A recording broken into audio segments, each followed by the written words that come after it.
cuffs are off, man. Get right. Too many left in these leagues, but I ain't gonna leave. I'ma get right. Get right. Down to the bottom and scratch it for all the... Hey everybody, Adam Rank here. What's up everybody? It's Marcus Grant. This is AJ Dillon of the Green Bay Packers. I gotta give a shout out to y'all at Get Right Fantasy. If you are not subscribed, what are you waiting for? You want to lose your league? Our league. Check out the Get Right Fantasy Network. You got to get right with the Get Right Fantasy Network. And best of luck with your podcast. Appreciate the support. You're tuned in to watch my boys at Get Right Fantasy Network. Get you right. Enjoy the show. But I tune in every Friday. Strategies provided, I will lock in every way. So go and roll your sleeves up. Yeah, go roll your sleeves up. And I'm getting down cause I roll my sleeves up. And I'm getting right cause I roll my sleeves. Yo, what up? Welcome to our Friday night sit start show. It's going to be a little different tonight. Normally we've got Kendall and Classic Mike holding it down for that early part of the part one of the episode. And then you're used to seeing myself and Anthony come in for part two. Classic is doing classic things, and Rasta got a concert tickets or something. I don't know. They're just whatever. They don't like football. They don't Russell like Peters, us. I think, baby. Yeah, no, they're all doing good stuff. So we are going to do a mega show. That's what it is. We're going to do the whole slate, me and you. We're going to rock this thing out. It's going to be awesome. But welcome in, and hopefully you are not in a place where it is freezing cold and snowing like that game last night, because that first half, all right, normal football game, good conditions. The second half, these guys are kicking field goals. I can't even see the dang ball. So happy pre-Thanksgiving to everybody. Kendall, what do you have going on for Thanksgiving this week? Oh, what do I got going on for Thanksgiving? Honestly, I feel so bad saying this, but like I definitely, like, my wife is so much better than me with the holidays and the planning, and like I think gets along, like, organizes like the group chat for like both sides of our family. So like, God bless her, she's so good about it. Like, make sure like I'm in the loop and whatnot. Wants my opinion, but she's got that so choreographed. It's pretty good. Man, this upcoming weekend, I forget exactly where we're going, but I know we do some pretty good food. I feel like my side of the family does like non-traditional Thanksgiving food. We do we're like the county fair crew. We did a lot of county fair stuff growing up. And so like real quickly we got to like hey, you guys just want to like do whatever we like for Thanksgiving instead of doing traditional stuff. And like we went to like tacos so fast for Thanksgiving, good tacos, homemade stuff. But I think, yeah, we've kind of been doing like more of a potluck family thing last couple of years. So I think we're doing that next week, and I forget what we were requested to do, but it's probably something pretty redneck. It's got ranch or mayo in it, and probably too much. But now, are these turkey tacos, nice, or are these like taco tacos? Honestly, it depends who's making them.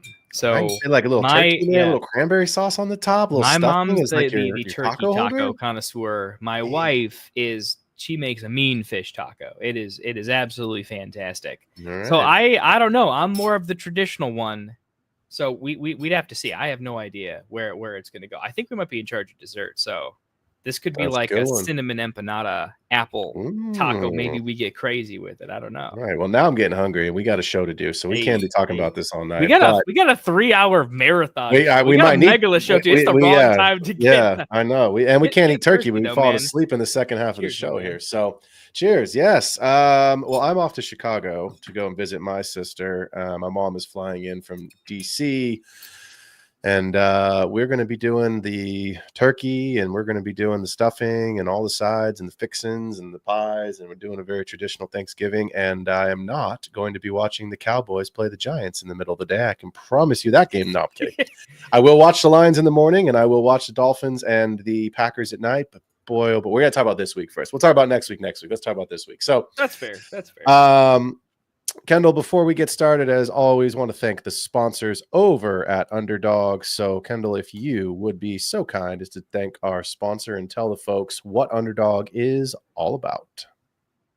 All right, yeah. I mean, I'm never not happy to talk about my boys over at Underdog.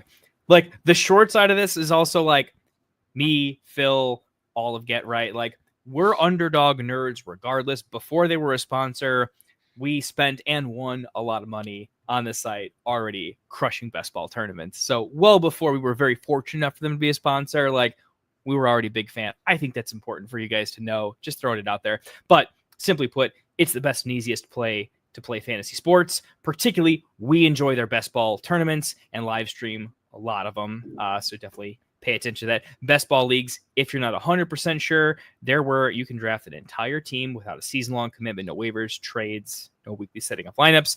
Most of you guys know this for sure. We kind of have best ball, but the point is you can draft hundreds of lineups and not have to manage any of it.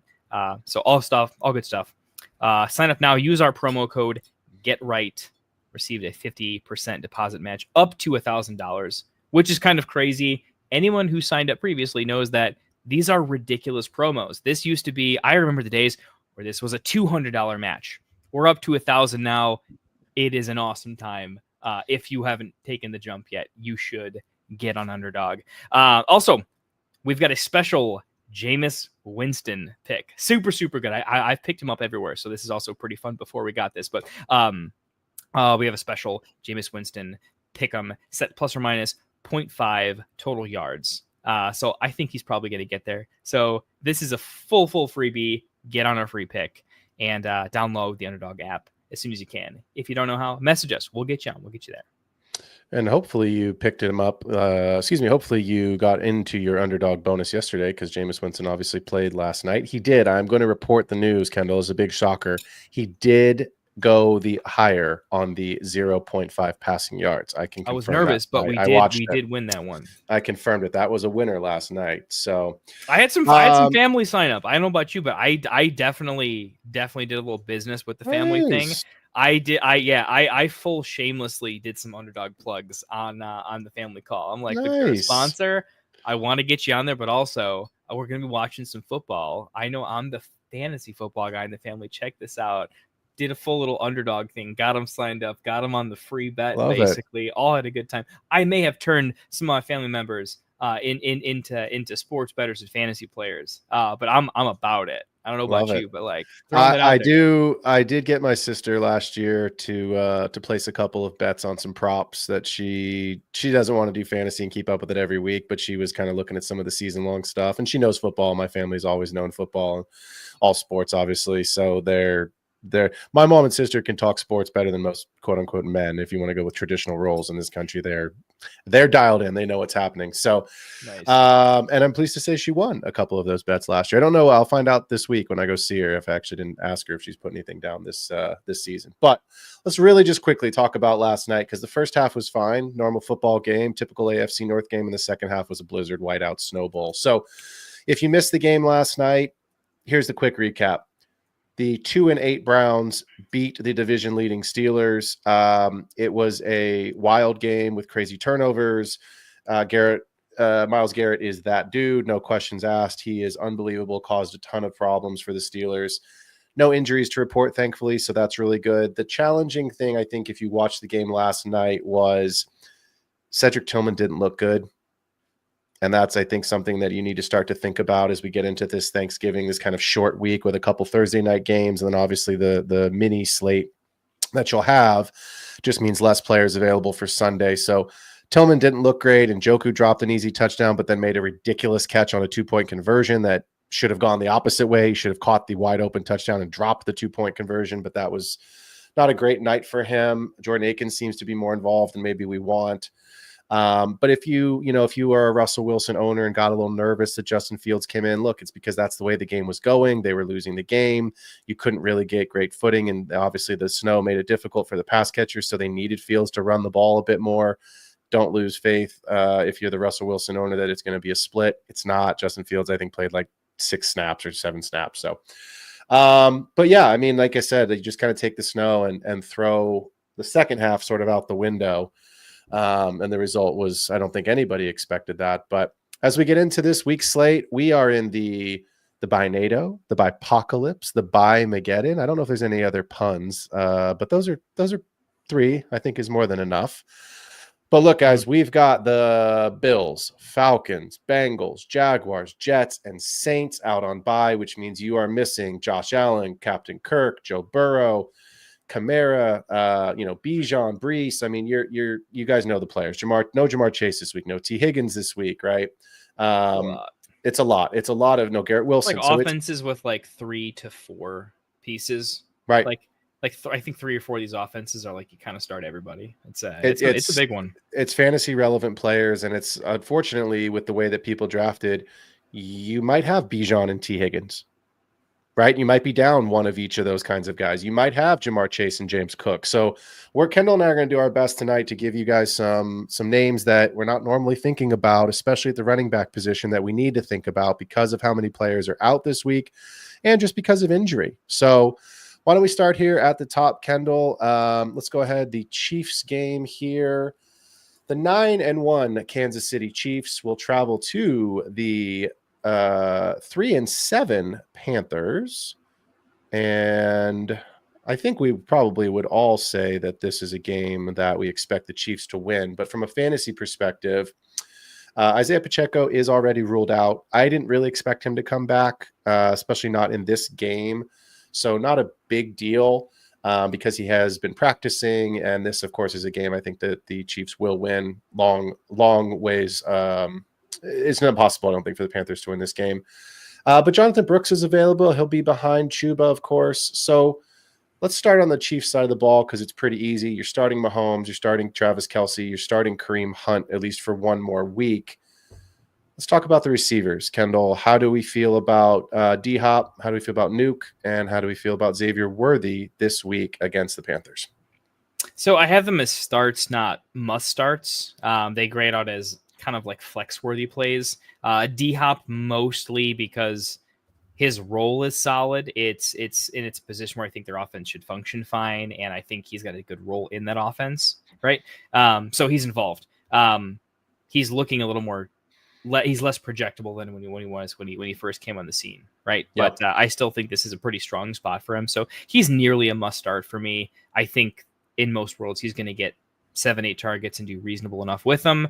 The Worthy stuff, it's like, yeah, Worthy got more involved. We always knew that rookies tend to get more involved later on. That's happening. Worthy should have always been more involved at some point. Otherwise, they're just burning a first round pick. Essentially, it doesn't make a lot of sense for Worthy to just remain a gadget player. It's really expensive for a gadget player otherwise, right? Like, you always knew he was going to get involved. So, but it's like how long and when and what spots, hard to say. And I think that's where your confidence in D-Hop kind of goes down. But I think D-Hop is going to dominate the snap share. So I think that's where D-Hop's an easy in. And Worthy is still in a spot where the offense should flow really, really well. I just don't know how much his gadgetry is going to be needed. I think he can easily get to a run, slow down the game pretty quick, and Worthy doesn't have to have a big game here. So Worthy slots in more as a flex play for me, and I'm not looking to start him if I can avoid it, but on a Bipocalypse, his combination of good offense plus upside, or at least reasonable offense, it's not an offense that's putting up prolific fantasy numbers, but serviceable. You can do a lot worse than I think a lot of people are going to be doing, right? I just don't want to call him a must start. I'm not giving him that tag whatsoever. You can find options, but he's okay. D-Hop for me is a stronger play. Worthy is a low-end flex play. Yeah, I mean, I have Hopkins at 25 this week, and I have Worthy at 35. So I have Hopkins just outside those two if you're in a 2-wide receiver league, but certainly worthy of a start in a 3-wide receiver set. Kendall, like you said, in a flex if it is a 2-wide receiver set. And I have Worthy just at the cusp of that wide receiver 3 range. And I have Worthy there. If you've watched the show, if you've listened to my content, read my content, you know I've been down on Worthy since pre-draft. He's never been someone that I've been super high on. So, again, try to eliminate my bias, be a good analyst. It's more about the matchup that I like for Worthy this week because the Panthers are so poor. But again, like you said, it's a lot of gadgetry. And so my bigger question, and Kendall, you and I'll talk about this a ton this offseason as we get more into dynasty mode, but like, is Xavier Worthy going to be consistent? Is he going to be reliable, or is he just going to be what he's been this season throughout his career arc of boom bust? He can go and get 2 touchdowns off of, 6 catches or carries, manufactured touches, versus is he really going to be somebody who gets a lot of targets? So we'll talk about that another time. But that's a question I've kind of had to started to brew in my mind now that we've had really kind of getting to that like half of a season's worth of data to start collecting, almost 3/4 of a season to collect. So Anyone else on the Kansas City side of the ball? I have everyone else on the Kansas City side of the ball as a sit. Is there anyone you want to talk about, or should we flip gears here and talk about the Carolina Panthers? We can flip to Carolina. Yeah. Adam Thielen activated off IR. He's back. I don't know that excites me, but I know there are people who, again, by apocalypse, by NATO, whatever we're calling it. Xavier Legette, Adam Thielen. Let's talk about the wide receivers. I have Chuba as a start this week really quickly. Let me just check the old running back rankings. Where do I have? Well, I'm still scrolling. So I have him at 19, so that's a start for me. But where do you have, or sorry, you don't have to tell me where you have, but how do you view Legette and Thielen this week? Is this a place where they're flex worthy? They're flex worthy in that it's pretty simple in that the Chiefs are more vulnerable through the pass than, I mean, they're number one against the run. So like no one's better against the run than the Chiefs. If you have to beat them, you're going to be playing from behind. You're going to have to pass anyways, and the way to beat them is through the pass. So generally, I'm going to attack the pass catchers, and I'm going to look to fade the running backs from like multiple stat points of angles here, right? The tough part is, I mean, even though all the game script is in the favor of those pass catchers, it's a weak quarterback situation, and outside of pure volume, I don't think there's much else juice to it. So, like them versus, I'm always going to take volume, like the damn near guaranteed volume over any question mark, right? Because that has questionable everything added to it. And if you can guarantee me about 8 targets, they're all NFL players. They can choose to do some pretty good stuff with them sometimes, right? I'm going to take the volume. So for that, like that's where Legette is a little more flex worthy. I don't know how good Thielen is in terms of flex worthiness without seeing his snap share, what the offense does. I think Legette's a little bit higher than Thielen for me. Thielen just has a lack of an upside for me, where Legette's also the X, so he's got a little bit of touchdown upside kind of built in there. You want to feature your rookie when you got nothing else to lose. Maybe that's kind of just where you want to go in general with it. They grade out as like mid-range flex plays for me. They're not strong by any means, but in the circumstances, they actually grade out as starts, just not strong ones. And it's because there's a game script where like things can go their way more often than not, that I think they might get the nod over some close spots. But that's all I can say for them. Yeah.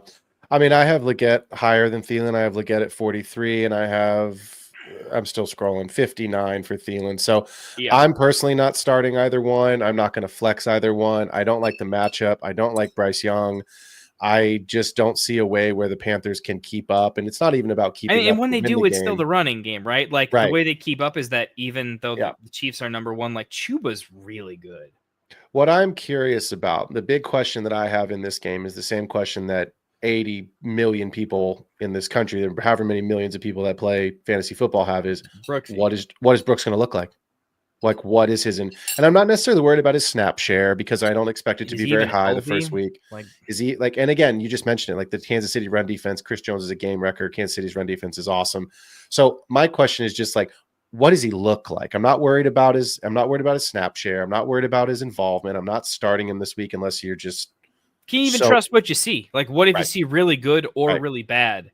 Yeah. Do you have to fade either outcome? Like in the range of terrible to great, does it also not matter? Because and I guess great would matter. Technically great would matter. It ain't going to be great. But horrible wouldn't. Great. It ain't going to great. If I saw an elite game from him, I'll say it right now. I'll just be like, all right, fuck it, he's Gibbs. But if he doesn't show out as like a great play, if he sucks, I don't even think you take that with much give to it, to be real. And that's it. That's how that was the perfect transition to this next matchup we're going to talk about here, right? Like, do not panic with your hair on fire if you do not see a solid anything out of Brooks, right? Because it just, the matchup, the injury, the first NFL game, like every deck in the car, every card in the deck is stacked against him this week. Let's see what it looks like over this last half of the season, and then make a decision, especially for the dynasty players that are listening tonight. Well, what does it look like for Brooks? Don't judge him on this one alone. So the Minnesota Vikings at 8-2 will travel to Kendall's Chicago Bears. The Bears are going to be wearing the striped uniforms. They got the stripy helmets going on. So when they lose this game to the Vikings, they will look good doing it. So I don't have any problem with that. We got a 3.5 point difference here in favor of the Vikings, coming in at just over a field goal, 40.5 over under on this game. On the Minnesota side of the ball, obviously you are starting JJ, you are starting Aaron Jones, you are starting Hawkinson. Kendall, you have DeAndre Swift and DJ Moore as must starts in this game. Are you concerned with Caleb's play? I have Swift as a must start simply because of Apocalypse, and he's been the focal point. But are you? I couldn't find a way to get him below RB20 in my rankings because there was no one there. Yeah, no, I get that, but I'm more concerned with DJ Moore. Are you? Yeah. I have him at 29 this week. So in a 3 wide receiver league, I have him as a start. But in a 2 wide receiver league, I'll be honest, Minnesota's defense is pretty darn good. And I have not seen much out of Caleb. So I would prefer to try, if I can, again, by Apocalypse, you may not have a choice. I would try not to have I don't know what, let's just for 10 seconds. Why is DJ Moore a must start for you this week? He's a must start because say what you want about Caleb's accuracy. His accuracy on open throws has been abysmal, but the few highlights of his entire season have been on his timing routes to DJ Moore. Those are the most beautiful plays of his season. And honestly, if you look back, you're like, damn, that looks pretty good. Like, that's a nice little, like, hey, Caleb and DJ could be a thing. Like, I made trades based on how pure that looked. Yeah. And from a, like, dude, I've seen DJ Moore play with some shitty quarterbacks, and I think Caleb's shitty now, but should be overall much better at some point, right? So, like, I saw some magic there. But when it's these, like, pure feel and he's not into it routes, like, yeah, it hasn't been there for me, but, like, it's not even me being a homer saying that better days are there. It's better days are there just simply because of the type of offensive plays they're going to run. And when a quarterback with a talented arm plays a timing ball, with a talented wide receiver, that's just going to work if you run it a few times a game. Like, it's an algorithm play, right? Like, and we just have to plug in a new offensive play caller. They might just call some plays that should work with talented people. And you know what? I think it's going to work in that simple equation, right? Like, yeah. Look at some of the short routes. Like, I'll call it one more thing. Some of the weird stuff where it's like a short screen to DJ Moore. That's been great for 20 yards. And it's also been Caleb throwing it 3 yards short on a screen. Like, ridiculous stuff, right? I'm saying when it works with DJ, it's good. When it hasn't worked, it's because Caleb is in a terrible dysfunction. I think that Minnesota's strength is mostly in run stopping. I think Caleb having confidence with his legs to extend some plays. This is one of those, the Bears have typically played down to worse competition, but we ruin really good teams' lives more often than not, because when we choose to play up to our competition, typically we have the roster to do so. It's like a weird thing. Like, we beat good teams sometimes. We also lose to the worst teams and disappoint more often than not. I see this as a situation where our very good secondary is actually going to give someone like Darnold some fits. We're the type of defense that can handle a Justin Jefferson where most people can't. That's like a weird thing to say, but we can actually do it. They have a banged up running game. That's the one place you can beat us. And Aaron Jones has eaten, he's destroyed us, as a running back, but I think he's in a spot where maybe we're going to be fine this time. I see this as a maybe upset in a close game, and maybe they can't block the kick like the Packers did. So I think it's a low scoring game. I don't love the season or the ceiling for DJ Moore, but I think you're going to be pleasantly surprised for the first time with the Bears finally beating the Vikings here with a decent offensive output for these guys. Rome is probably going to be the disappointment. So you heard it here first. Bears are going to win the game, according to Kendall. That's my question, right? So I have DJ Moore at 29, I have Rome at 33, and I have Keenan at 38. I got Rome 34, DJ 28. We're one spot off each. So can you comfortably start? Your rankings and my rankings say that Rome is a start in a 3 wide receiver league. I think he is. He's also an X wide receiver that's getting the red zone targets coming off of a 10 target game.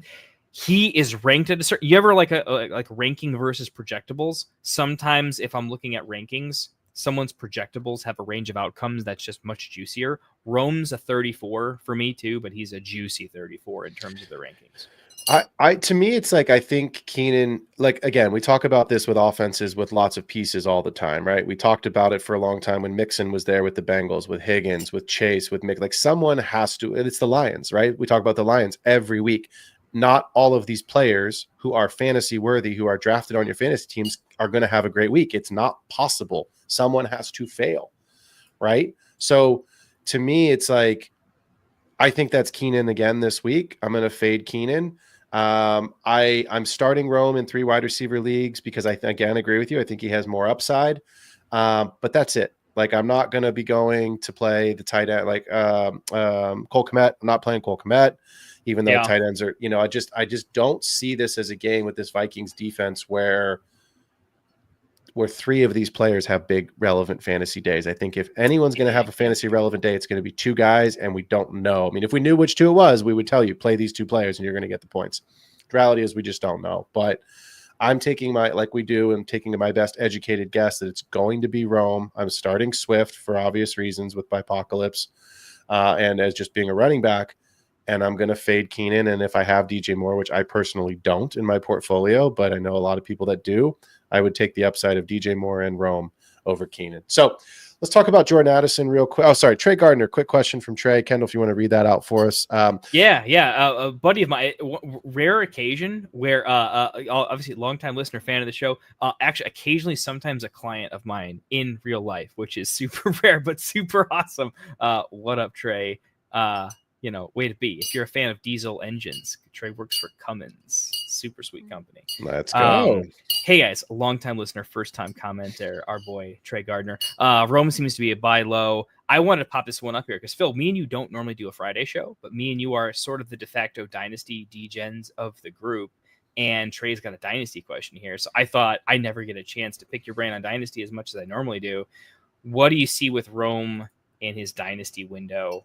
What are your thoughts on that? Everyone's heard mine ad nauseum. Love to get your take. Yeah, I mean, I love the question, and I'll use a real life example to answer it.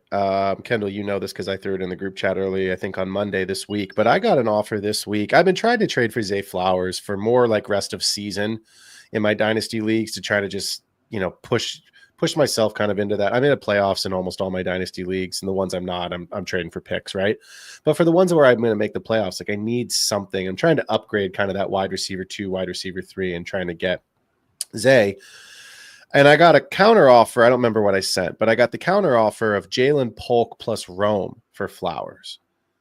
And I turned that down. And, it's simple for me because I don't see Keenan Allen in this offense next year. I don't see DJ Moore being very happy right now. Now, I think things are going to change when Bobby Slowick is the head coach of the Bears next year, or, Ben Johnson is the head, like one of these hot offensive coordinators takes the Bears job when they fire Eberflus. But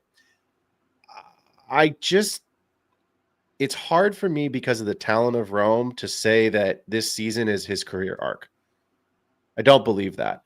I don't know if I have seen enough. Trey, sorry, this probably won't excite you.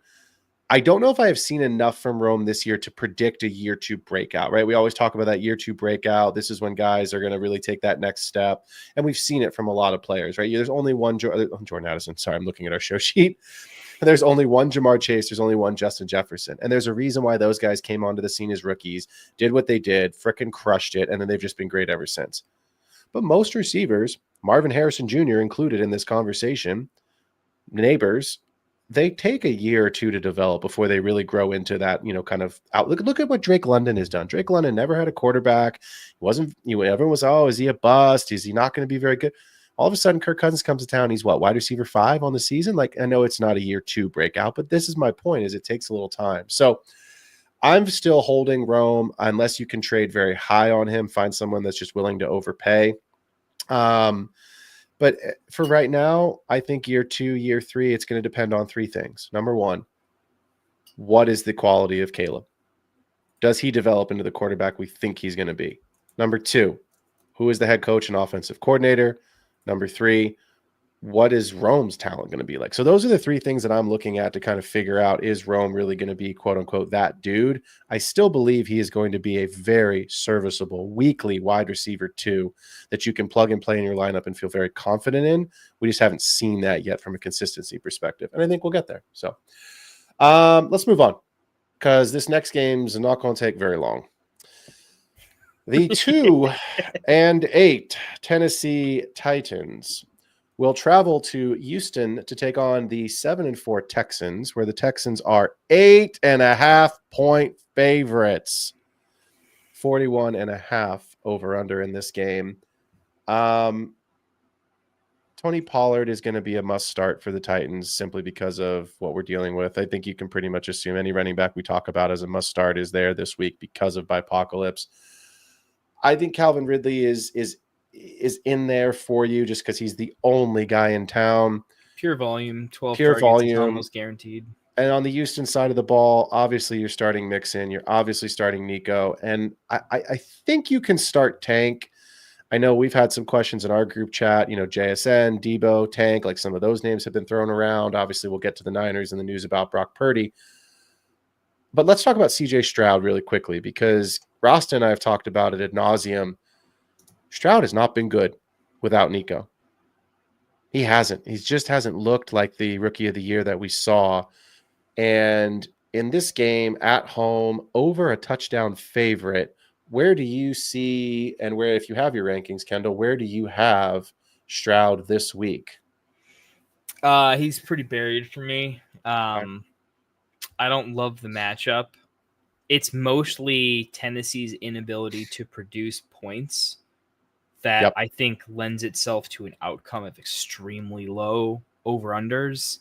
It lends itself to Tennessee struggling to put up a touchdown, which means Houston needs to fumble in one, and that's really all they'll ever need to do, which just forces Houston out of any sort of play volume in general, including passing volume. It could be a game where Stroud attempts 24 to 26 passes. I'm talking sub 15, 16 completions, which is just that you're starting to get into 150-yard projections. And it's when you can get to that level, it's hard to fall in love with any pass catcher to see any sort of semblance of upside when the opposing opposition just won't create any urgency for any sort of touchdown or reliable yardage. Right. So I see it as a game I just want to fade from fantasy production. I kind of want to, it's one of those sometimes I see games that are just blind unders because an offense has name value over what I think the game will turn into. Yeah. And that's one of those situations where I'm fading Dell, and I actually don't think Nico has a big game either, to be honest, probably just enough. But if he doesn't get in the end zone, I don't see a 150-yard game from Nico, which is honestly where he was at previously. Yeah, I like that they're at home. I like that they're in the dome. I know obviously last night was a crazy snowstorm, but for places around the country, not where I live, but for the rest of everyone else, it's getting cold, it's getting snowy. I have Stroud at 14 this week. I'll be honest, man. I'm with the Brock Purdy news. I have a Debo, JSN, Tank, somebody else, McConkey. I might have to play Tank over Debo now because I just don't believe that it's going to be. We'll talk about the Niners in a minute, but to your point about Tank, he is on the fence for me this week as far as do we play him or not. What I do think is that I think this is another Mixon game, and I know obviously we talked about Mixon being a must start, but to your point about the pass catchers, I do not have Stroud as a start in one quarterback leagues this week. So if I don't have him as a start, does that mean that I'm a little lower? And I'll just go ahead and pull my wide receiver rankings. I have Tank at 26, so I have him just out that wide receiver 2, or excuse me, start 2, and I guess I'm higher on Nico than I thought. I have Nico at 6, but you're right. I don't know if it's a 150-yarder and a touchdown for Nico. So I think you're starting Nico without question. Stroud should throw it. Look, he's averaging roughly about 32.5 passes a game. He'll probably throw it about that. But again, last week we saw it on Monday night. I understand Mixon got all the touchdowns, but 0 passing touchdowns for CJ Stroud. And he just doesn't look great. So what are you feeling about Dalton Schultz? Obviously, we know Diggs out for the year. He's been out a couple weeks already. Dalton Schultz, a little bit more involved, last week, from a involvement as far as snap percentage, but is with the landscape of tight ends being kind of what it is, 7 targets last week, 5 catches. Are you playing Schultz because you have to, or would you try to waiver wire somebody? I'm still trying to waiver wire somebody in most cases, but that's mostly because of a touchdown upside situation where I'm seeing a track record specifically with the Texans offense where the yardage hasn't been there and neither have the touchdowns. When I'm looking at tight ends, I still see some available on the waiver wire that I see have a higher.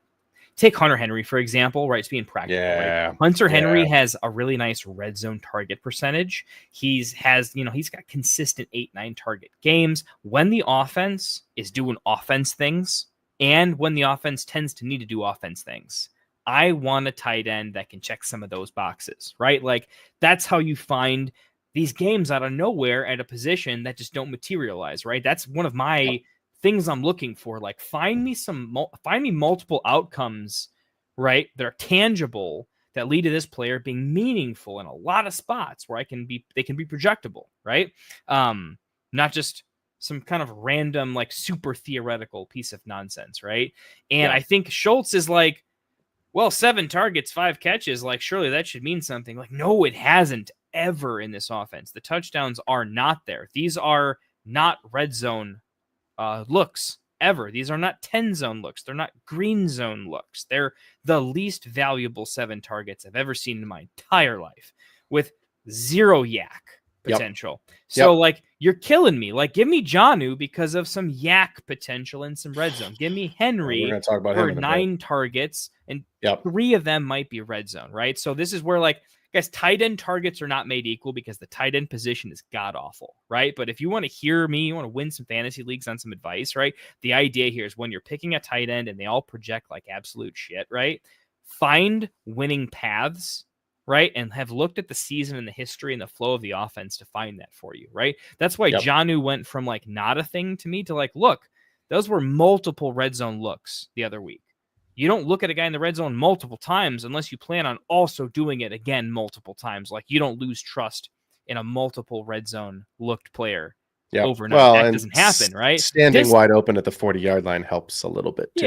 Yeah. And he showed something too. Disley went from like, I'm not sure to, you know what? No, I'll be the first person to say I could have been on him a week earlier. I stayed by my process, but I won't be a week late on Disley. He's just a flag plant in that offense in many, many ways, right? And he has more of a stable situation there. But these are just examples of why some players are out, some players are in, and Schultz does not fit the criteria. And my God, I've seen it from all these questionable tight ends we've mentioned. I've seen some semblance of the outcome I'm projecting this season.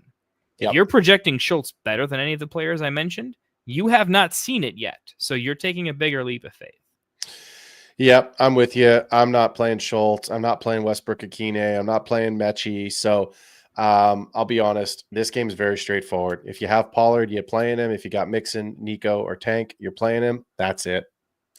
Let's move on. Let's move on to the Super Bowl bandwagon favorites. The Detroit Lions at 9-1 travel to the Indianapolis Colts as 8-point favorites in a 50.5 over-under on the week. Sam Laporta off the injury report looks like he's going to play. Michael Pittman looks like he's going to play. I feel like we say this every week about the Lions, but start them all, baby. You're starting Goff, you're starting Monty, you're starting Gibbs, you're starting Amon-Ra, you're starting I think you have to. We talk about this all the time. I think you have to start Laporta, don't you? You drafted him to be your number 1 tight end.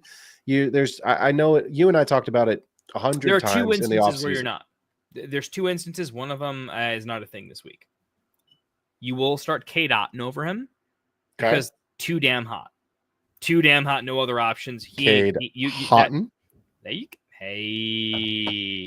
dad joke had to get a dad joke in there. Damn. It only took 39 minutes. It only took 39 minutes for a dad joke, but there we go.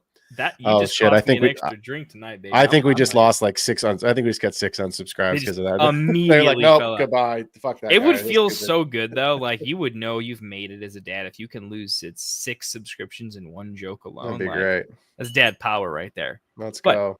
Yeah, man. I so Cade Otton, and the other one I was going to mention, it's not a thing this week. That would be Taysom Hill, but he's not a thing on bye this week. Other than that, it is you got to play him. They have looked at him in the red zone. That's one of those like if sometimes you get unlucky. He's a player that's on the unlucky side. They've schemed him open for red zone looks that haven't materialized, but they've been there. I'll take unmaterialized red zone looks over red zone looks that overrate a player that's just not there for me. So that's why Laporta still makes it in for me. You see how many points they scored last week? Like, Jesus, No, like, I I'm mean, in. Everybody. How many got something quarterbacks last are week. throwing 4 touchdowns a game Yeah. outside of this offense? Like, in the tight end is usually the tied running back to still had offensive stuff. touchdown production. Yeah, it's wild. So let's flip it because look, you're starting the Lions. I don't think there's anyone on the Lions you're not starting, but I want to start with Michael Pittman because he's been worse than he's normally been. He's never been a touchdown guy. We know that, right? And I think we've finally seen a shift in the market where the Michael Pittman getting steamed up into the fourth and third round of fantasy drafts has come down, right? So my question is, with Anthony Richardson having a good week last week, is that an outlier for Richardson? Because we've been downgrading Colts pass catchers when Richardson's been in there, and we've been more apt to start them when Flacco's behind center.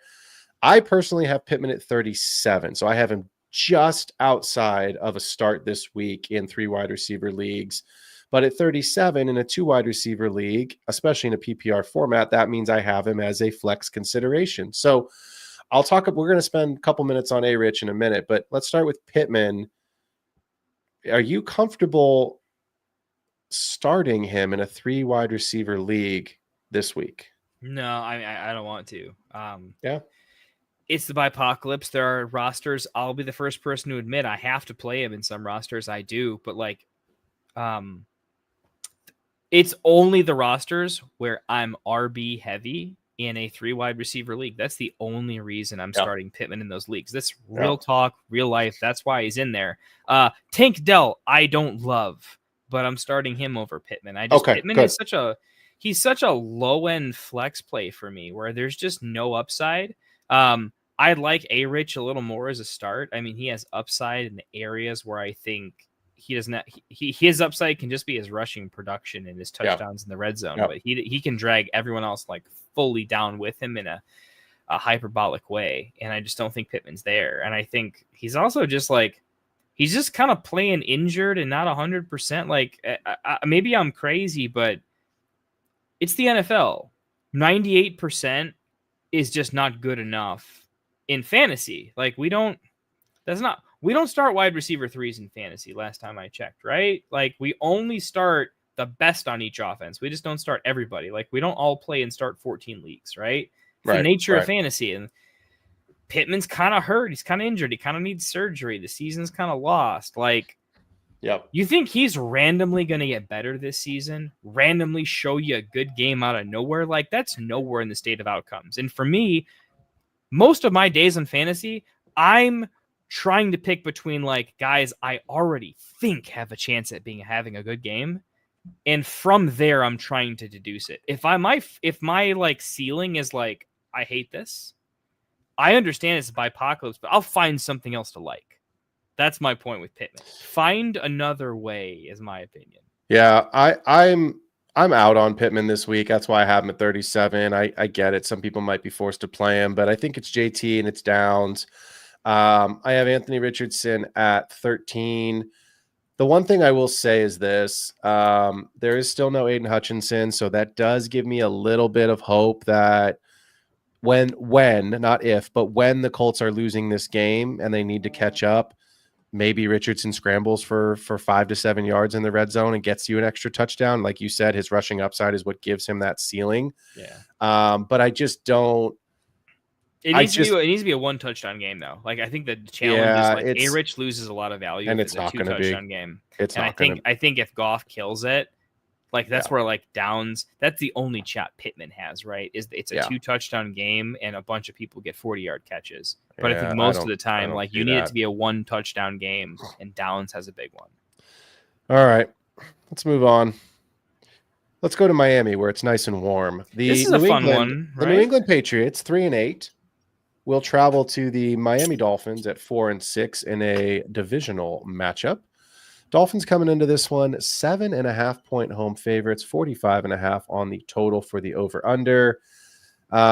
You are starting Tyreek. You're starting Achane.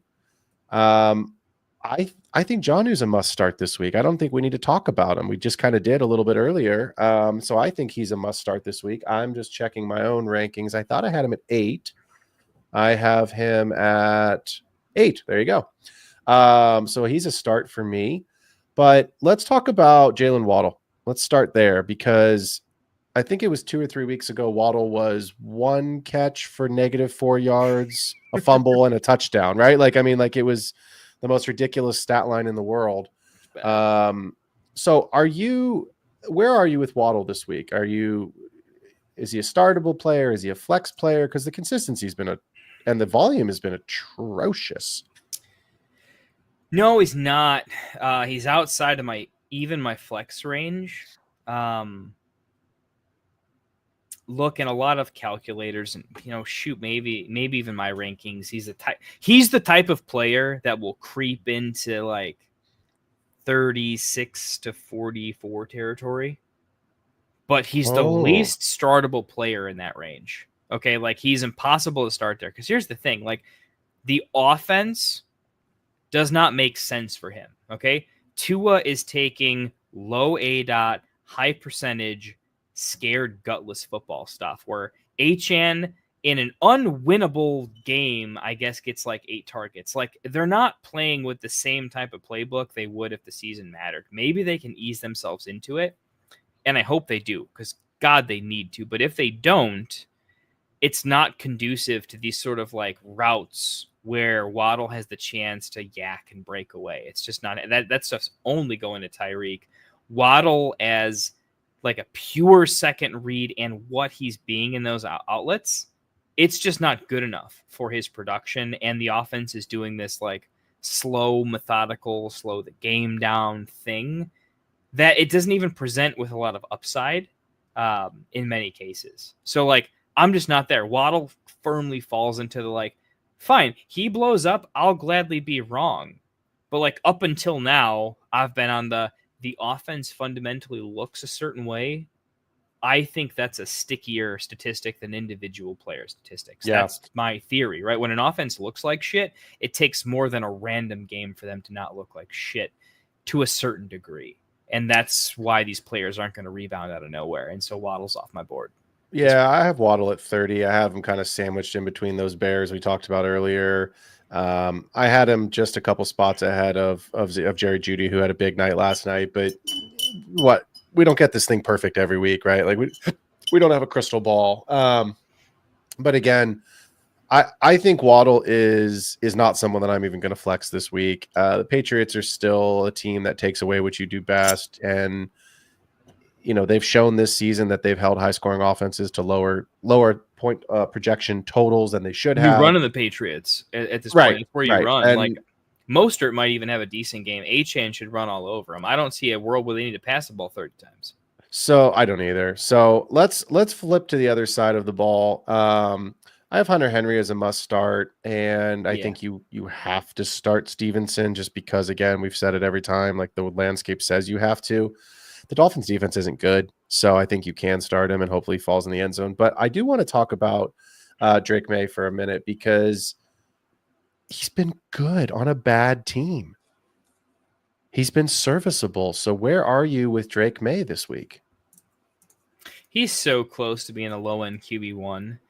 And with his rushing upside, like in a 4-point passing touchdown format, any quarterback with rushing upside has top 5 upside, just like fundamentally because of how the scoring system works, right? So in that format, he can never be worse than a high-end QB2, low-end QB1, right? Just like by definition of what he does, right? He's not there for me yet. He's still a super flex option because his passing options, like the amount of times he passes for 300 yards are just so rare given his options, right? Like they typically need to stay close, keep it close. Like he just caps out early. Like it's hard for him to have a high touchdown, high yardage.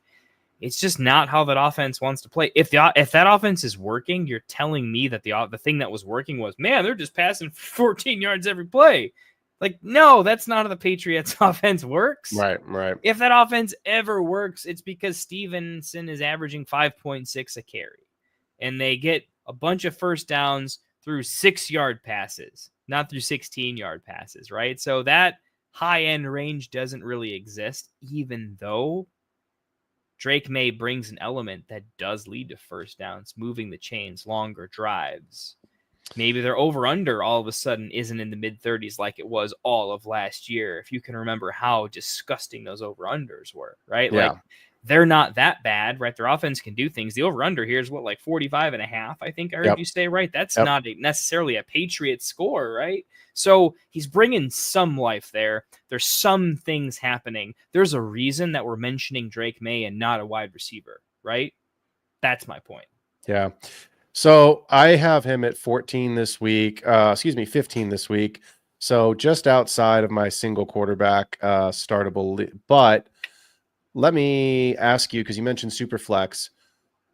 Let's say you have Geno Smith, Jordan Love, Anthony Richardson, and Drake May asking for a friend. Pick two. What was the other? Geno Smith and what was the other? Smith, Love, Richardson, May. Smith, Love, Superflex. 4 point. Smith, Smith at home against Arizona, Love at home against the Niners, Richardson at home against Detroit, May on the road at Miami. I think I'm taking Jordan Love because I respect the fact that he's the only guy in the group that can pass for 4 touchdowns. Yep. You got to put some respect on a dude who's that talented that can put up 4. After that, though, I think the real question is, I think I like Geno because I feel like even in Geno's bad games, they were bad because he threw for 250 and 1 instead of 250 and 3. That's not an actual bad game, according to real quarterbacks. Their offense has no reason for me to think it should be bad. It should be pretty good regardless of the matchup. They can run, they can pass. They have the talent everywhere. Yep. He has the combination of floor ceiling that I think you want. I like Geno there. Well, it's good because that's how this quote-unquote friend of mine has his lineup set already. So there you go. Your friend's smart, man. He listens to the show. He must listen to a show somewhere. I must take in some content. So the Tampa Bay Buccaneers, 4-point favorites on the road as a 4-6 team, headed to the Big Apple to take on the Tommy Cutlets DeVito-led New York Football Giants at a whopping 2-8. The over-under in this game is 42.5 points. Look, I saw Todd Bowles' comments today. His comment is very simple. We're going to let Mike Evans play as long as he feels good. So to me, that says Mike Evans is in there. I have Mike Evans as a must start. I don't see a way where you can't start him. If you're, you cannot be worried about this injury. If Bowles says he's playing and he was targeting a Week 12 return and it's Week 12, put Mike Evans in your lineup and move on. Cade Houghton is in your lineup. Rashad White is in your lineup. I just want to ask you 2 questions, and then we unfortunately have to talk about the Giants side of the ball. All right, 30-second take on them. Because Mike Evans is in your lineup and because Houghton is in your lineup, does that eliminate now the need for Sterling Shepard and McMillan? Yeah, kind of. I mean, I love McMillan for Dynasty. Sure. Like, he checks a big box for me in that, like, he played college ball up against, like, some super baddies, right? And he held his own. So, like, that tells me he can hold his own at this level, but, like, give him a little more time. Like, I want to throw him away after what he showed, but, like, give him time. Trust me, he's a better prospect than, like, he's up there with Polk for me, who I'm not throwing away yet. So, like, just keep that for what it is. But no, I'm not there yet, man. Like, Baker, he's got real running backs that can do some things over those wide receivers, and they're clearly going to use them. They're going to use White and they're going to use Bucky over those wide receivers. And you can just see that in the usage. So and I have them 21 and 22, Bucky and White respectively in my rankings this week. So you can start both of them because of the Bipocalypse. You should start both, man. They have they should both catch 6 balls for real. Yeah, they'll be fine. So let's look, we have to talk about it. It's ugly, it's disgusting, but people need to make these decisions, and this is what we're dealing with. And I'm part of this group. Let's pause for just 1 second before we talk about the Giants, because we need to say this, and I forgot to say this, which is I'm glad we put it in the notes. Vita Vea is a run stuffer. The Bucs defense is a run stopping defense. They are a pass funnel defense. It is a very good run defense. So I say that to ask you this. How do you have Neighbors this week? Because it's Tommy DeVito, it's a good run defense, like it's a home game for the Giants. Like, what is your outlook on Neighbors? I think Neighbors has 14 targets. And is well, I hope the as a Neighbors owner, I hope so. 3 wide receiver on the week. Wow. Yeah. I think it goes for about 1 over under. I think the real line's about 107. Wow. He's going to have a game. Okay. I have him at wide receiver 12. So I'm not QBs that come in out of nowhere have just a stupid first read target percentage. And he's a guy that I don't care if Pat Surtain's on you. It doesn't really matter who it is. You're too damn athletic to not get open on all the short yardage stuff. And on the long yardage stuff, you just might be a better athlete sometimes with a quarterback that has nothing to lose. So it's these spots, the quarterbacks that have nothing to lose, like sometimes you can project them for actual nothing, but it's not a good enough defense for that. It's not a good enough defense to really like make this quarterback see ghosts. And it's the right type of wide receiver that like I'm kind of in. Yeah. I think Neighbors all right, might. so let me give you some names here since we're talking quarterbacks. All right, so Okay. Kendall has I have Neighbors as a start. I'll say this. Old Tommy DeVito, I bet you. I tell you, I bet you. I would put him on the right side of the top 20 fantasy quarterbacks this week. I think he finishes 18, 19 more than he finishes. I have him at 20. I have him at 20. So yeah, he's there, man. Like you're projecting him. I'm telling you, he's right there. Neighbors the I have is 12. 12. Right there. I don't know that I'm going to take the 107 higher. I'm not going to take that. You can take that. You're risking a little bit more than I am. Dude, when he puts up 120, aren't you going to be like, I'm going to be mad. Yeah, you know what I'm going to remember? Of course, he had a 10-8 out on 12 targets. You know what I'm going to remember when Malik Neighbors has 112 yards? You know what I'm going to be thinking about? That I traded him to you for 3 first-round picks. That's what I'm going to be thinking about. Like only 3? I think there was some more in that deal. I don't remember what I got else, but I just remember the 3 first-rounders that came with him. So you know how many catches he has to have before you're not like 3 first round. Basically, I have like 3 BTJs just in my wallet, rolled up, ready to go for his one Giants wide receiver. I wouldn't even call him Neighbors because as long as he's on the Giants, he's a Giants wide receiver that I got 3 first round picks for. So what is this kid? That's how I feel right now. I feel great about the trade. I'm not dude, if he wasn't 20 years old, if he was literally 21, I don't think I could do it. But he's just such a kid. I don't know. Maybe that was suicide, dude. So let me give you some names because I have DeVito at 20. We're gonna have to redo the Dynasty show, man. Now you got me there. Why can't we mention the other league where I have like 10 first round picks? Well, because then we'd be here all night. DeVito or Will Levis? DeVito or Caleb? Oh, Caleb, come on now. DeVito or Caleb's not that bad. Are we really doing that with Caleb now? No, I'm going up because if I go down, the names is going to be DeVito, right? DeVito Minshew, DeVito Young, DeVito. No, that's fair. You know where I'm at. So I got to go up. I wasn't, as a Bears fan, even I wasn't expecting that yet. Well, I mean, I'm looking at my rankings, right? I have Levis at 22, Jameis Winston, who played last night at 21, DeVito at 20, and Russ, who played last night at 19. So then my next number is Caleb at 18 because Sam Darnold or DeVito. Sam Darnold. Yeah. Right. So it's like, so that's why I gave you Caleb because like I think I have DeVito ranked right where he should be. Oh man, you might be fair in that one. I think I have him exactly where he should be. It is Caleb in that comparison, but like you might be right there though. Right. So like I see a path where DeVito, what was Jameis last night?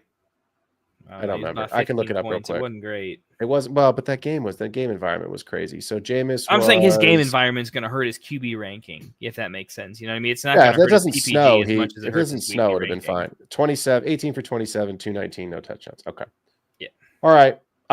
Let's talk really quickly about Tyrone Tracy. I think the challenge with Tyrone Tracy is you have to play him because of the Bipocalypse and because he's good. Are you just maybe lowering his ceiling this week because of the Bucs and Vita Vea and the run stuff defense? Or are you just saying, screw it, I believe in the talent of Tracy and all he needs is to break one off to really push his fantasy day, you know, because he'll get the volume. Yeah, no, the latter. With a guy like Tracy, I'm looking at like Dude, he has enough volume to break the big one. I don't worry so much about the efficiency. That's like one of those, like, you're looking at the wrong metrics. The metrics are like, with enough touches, something gonna happen. No, I'm more in on him. I think I would take him over the metrics. That's actually how I found like my value bets. My bets say like historical betting patterns are what weigh into numbers a lot, and numbers say like most running backs don't do this. Most running backs of this situation don't do this. And sometimes you can just look at a guy and be like, yeah, but when he does, he doesn't break off for 6 or 7. He breaks off for 20. Like when he gets there, he really gets there. When he doesn't get there, he misses by a little. So it's like the bet you win by a lot or lose by a little is how you can kind of find an edge. That's why I like a guy like Tyrone Tracy, because I think he outproduces his mean projection so much more in many cases. I have him at 14. I have him as a high-end RB2 this week. So, yeah. All right. We're going to turn the timers on, boys and girls. We are going to spend a maximum of 3 minutes talking about this next game because it is disgusting. I'm there. The 3-7 Cowboys will leave their home state of Texas and travel to the division rival Washington Commanders, who are 7-4, 9.5 point favorites, 44.5. Jake Ferguson has been ruled out, which means I think because of the tight end landscape, you are starting Luke Schoonmaker. Yep. You're starting Brian Robinson Jr. You're starting Jaden Daniels. I don't think you have a choice, even with Cooper Rush. I think you have to start CeeDee Lamb. And you're starting 12 Scary targets Terry. is 12 targets. Don't be cute. And you're starting Scary Terry. So I only want to talk about 2 players in this game because I think you're sitting everyone else and potentially even these 2. But they're running backs, and it's the Bipocalypse, by Mageddon, by NATO. And we told you that we would give you all some analysis on running backs because people are going to be facing these questions. Let's start with Austin Eckler. Can you, if you are in a pinch, the answer is obviously yes. But if you are a team who somehow has running backs available this week, are you starting or flexing Austin Eckler? Yeah, I am. Offensive identity argument. Good game, bad game. The offense seems like it operates under like Jaden is comfortable doing his low ADOT stuff, and part of that stuff is Eckler on wheel route situations. It's just like it's not game script. It's what they like doing. So unless you think they're going to drastically change what they like doing in comfortable situations, which I would bet against, like Eckler doesn't have to have 6 catches on 7 targets like he did at like halftime in this game. He doesn't have to, but like I'm generally just going to take that if that's how the offense wants to operate. It tells me that good or bad game script, he's going to get enough targets and be good with them that I'm going to start him. And let's go the other side of the ball. Rico Dowdle. I have Eckler at 25 and Dowdle at 26. So they are just that's how I am. Like if anything, like RB2s. I have Eckler ranked a certain way, but I think he'd finish higher. I think Dowdle I have ranked lower, but I think Dowdle can finish a hell of a lot lower than where he's ranked. So it's like a range of Dowdle outcomes. has the volume. He's got volume, but I don't think he does much with it. And if anything, like he gets the benefit out. Like he's getting like half a touchdown higher or lower because he's guaranteed 13 touches. But honestly, I don't think he falls in the end zone. Do you? You know, I don't got faith in that. No. So like, yeah, I'm shading far against him. Okay. We are at our 3-minute time limits. So I think if you are in a pinch, you start Eckler and you start Dowdle. If you somehow can avoid it, I would. I don't like the game environment. I just can't. I can't have Cowboys on the field right now unless it's CeeDee. It just can't. It's unwatchable.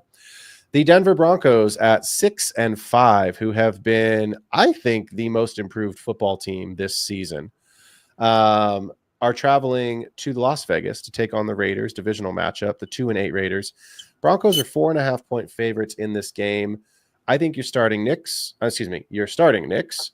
You are starting Cortland Sutton. I was trying to see. I have Nix at 7, so you're definitely starting him. You are starting Brock Bowers, of course, and you're starting Jacoby Myers. Kendall, I'm going to ask you this really quickly because I don't want to spend time on this because there's other games I want to spend more time on.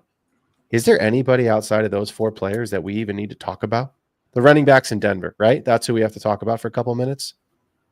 I mean, I don't want any part of Amir Abdullah. I don't want any part of Dylan Laube, whatever. There's just nothing there. So, and outside of Nix and Sutton on the Denver side of the ball, there's not much. So, why don't we talk about Estime and Javonte and Jaleel McLaughlin? Because again, by apocalypse, people need the answers to these questions. Jaleel falls out now that there's a 2 running back conversation. I agree. We definitively said Jaleel was, guys, we were right process-wise. Jaleel fell out into the number 3 argument. We were right to draft him. We're now right to drop him. So let's just get him out of there. He's no longer relevant. It looks like it was more of a Javonte, hey, man, you better be the homie or he'll take your job. And Javonte said, no, I'm the guy. And he showed his trustworthiness. Like, it tells me, like, hey, it's really a thing there. Like, any Estime themed game would lead me to a significantly more confident spot. That being said, I thought the Estime game was a weird one anyways. I was already back on Javonte the next week, and I said, be careful of Estime. Anyone who was in Q&A definitely heard that for sure. It was be careful. This random stuff by Estime could easily be a coaching ploy to make Javonte the 6th man. Like, let's go pick it up. The running is how we, if the running game is going to be how we win the playoffs, like, Javonte, you need to be a killer. And I think that was a good play by the coach. Like, I saw a lot of, like, there was like a Coach Carter type of, like, I'll sit my starter if it makes him a better player. We ain't winning shit unless Javonte is great, not good. If he's just good, what are we doing? So I could be over projecting there, but damn, do I hope that's the case, because I think it's hell of coaching. It's really nice coaching if that's what happened, because Javonte looked like he played with a lot more urgency after that happened. Yeah. Like, Javonte looked like he had something up his ass. So, like, I was kind of into it. But look, to your point, there's a low ceiling for both of them, and we already knew that. That's the key. That's the key, right? Like, I have Javonte at 27. I have Audric Estime at 30. They're relevant because it's by apocalypse, but you're looking for other options starting next week. And if he's your RB2, you had no other options to begin with. And so we're not really answering questions, are we? Yeah, like, I wouldn't go there. I understand it's by apocalypse, but, like, I would go and take your shot on Raheem Mostert. You know what I mean? Over like, I would, Javonte? yeah, I mean, I would just simply be like, I have Raheem Mostert ranked lower than him, but I just don't, like, at least we've seen Raheem Mostert fall in the end zone a couple. I don't know, man. It doesn't give me any confidence at all that, you know, the coaching change or sitting it. Now they sat him against KC, one carry for 1 yard, right? But, like, I just don't trust that even in a bipocalypse, when I've got to get a running back on the field, that I'm going to get, without touchdowns, that I'm going to get more than 6 points, 5 points. I'll be the first person to say, in a negative matchup, Javonte is, like, not the answer. I have to admit, against the 2-8 Raiders that have a good pass rush, That's the only thing. It does feel like the Broncos should win with the run, and Javonte should be decent in a run-first approach where Estime gets involved, but, like, he's no worse than Najee typically is. And that's where, like, I'm like, in this match against a 2-8 Raiders who have nothing to play for, I'm just going to start the running backs in the run-first team. And the rest of season take on Javonte is totally valid. But in the bipocalypse, I'll put it this way. If Swift on the struggling Bears offense is still a start for me, I don't know how I'm not starting Javonte in a significantly better matchup. Yeah. But I'm also saying rest of season, there's a difference between Swift rest of season and Javonte. This is a remember the matchup during the bipocalypse, because remember when you have options, I'm going to remember how I really felt about you, Javonte. This week I feel different. I would start either of the running backs we just talked about in the last matchup. I would start Eckler or Dowdle over Javonte. I have him ranked 26, 27, 28. I would too. I think most people would, though. I think the idea behind Javonte is, you know, let's see what chat says, right? Like, later on, chat, give us your most disgusting Javonte takes, and we'll see if our rankings can hold up to it. No, please don't do that. Well, do it to Phil. I'm not going to do it, but I want to see Phil do it, because you're playing the game. You make me play the games, all right? I know. That's true. I enjoy your games, but as a sycophant over here. I know. My San Francisco 49ers will leave the comfort of Levi's Stadium and will travel to the frigid north. Is it comfy there? Do you like Central? Where do they live? I don't know. Wherever that state is located in there in Wisconsin. No, I'm kidding. They will go to the 5-5 Niners will go to the 7-3 Packers, and the Niners will go without Brock Purdy. So, folks, let's fire up Brandon Allen. For those of you that don't know who Brandon Allen is, he has been the quarterback for the Cowboys, the Bengals. He's a journeyman. George Kittle's hamstring seems to be okay. Josh Jacobs seems to be okay. Brock Purdy has been already ruled out. Trent Williams and Nick Bosa did not practice. I have not practiced this week. I think I saw Nick Bosa has already been ruled out, and Williams is questionable. So what the hell, dude? You're a 49ers fan, right? Can you talk me through this? Because I'm in a weird spot. Chat, I need you to understand this. I am overexposed to the 49ers offense, and I can't tell how much of it is because I was overexposed to Phil in the offseason. We did so many drafts together and so much content that I became like tied to the 49ers. So I drafted a ridiculous amount of Ricky Pearsall. I have all of the Niners shares. And I've traded for Purdy in 3 leagues. And then some shit like this happens. And I don't know how to think. So Phil, you got to talk me through this. I think it's fine. I think it's a 1 week thing, personally. I think this is a 1 week. We're just going to sit you this week because we believe that we can still somehow make the playoffs. I forgot to change the banner here. Sorry, really quickly. Look, I think this is, look, you're starting CMC, you're starting Kittle, you're starting Love, you're starting Jacobs, you're starting Reed in this game. My question now is, I had Debo as a must start when we did the show sheet early this morning, and then a couple of hours ago, Brock Purdy gets ruled out. So I think the Niners lose this game. I think if they win the game, CMC's got to be that dude. He's got to be RB1. That's how they win it, because I don't see Brandon Allen going out there and fucking slinging it. It's not going to happen. Right? It's not going to happen. So I just don't know now what to do with Debo. Like, Debo was a must start for me. He was, I have to adjust my rankings, but he was 23 in my rankings. He wasn't high already. Right. So I'm saying, like, in a 2 wide receiver, start 2 receiver league, he's probably now flex worthy instead of a start. In a 3 receiver league, you're still playing him, but I'll go back. I'll use my own team as an example. Lad McConkey, Tank Dell, AJ Brown, who's my obvious start, Debo, and JSN. I'm starting AJ Brown. I'm starting McConkey, and I think I'm going to start JSN in that league. And then I'll take a look at my flex options to see what it is. I'm probably still going to have Debo in the lineup simply because I don't think I have the bodies to put him on the bench. In fact, I can pull that league and tell you. I have James Conner and Josh Jacobs. I do have Rashad White and Debo Samuel in my flex spots right now with Brown, JSN, and McConkey. So, but I've got Bijan on a bye. I've got Brian Thomas on a bye. I've got T. Higgins on a bye. I've got Dalton Kincaid ruled out. So I had to waiver wire Dallas Goedert. So it's really Tank Dell or Debo Samuel.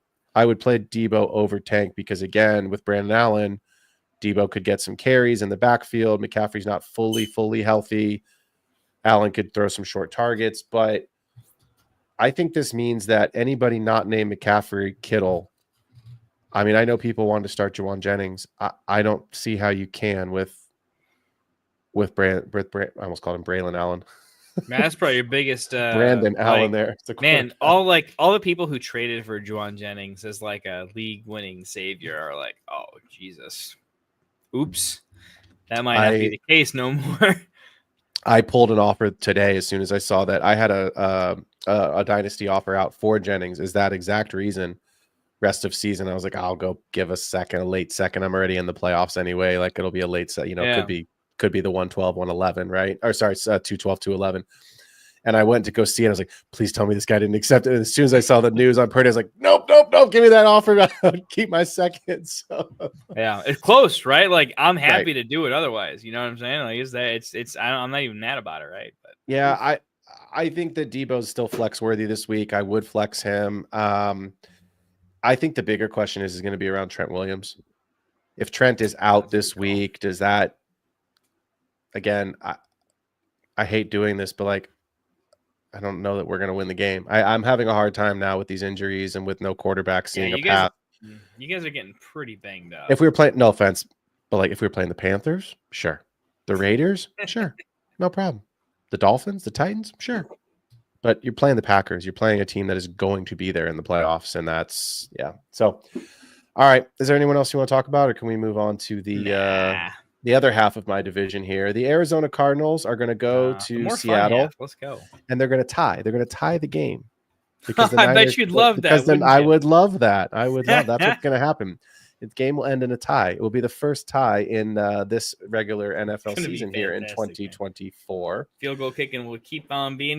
No, they can score touchdowns. Let's get some points for the fantasy players, but they can just end the physical, the real football game in a tie because that would help the Niners. So you're starting James Conner. You're starting Trey McBride. You are starting KW3. You are starting DK Metcalf, and you are starting old Jackson Smith Jigba, Mr. JSN.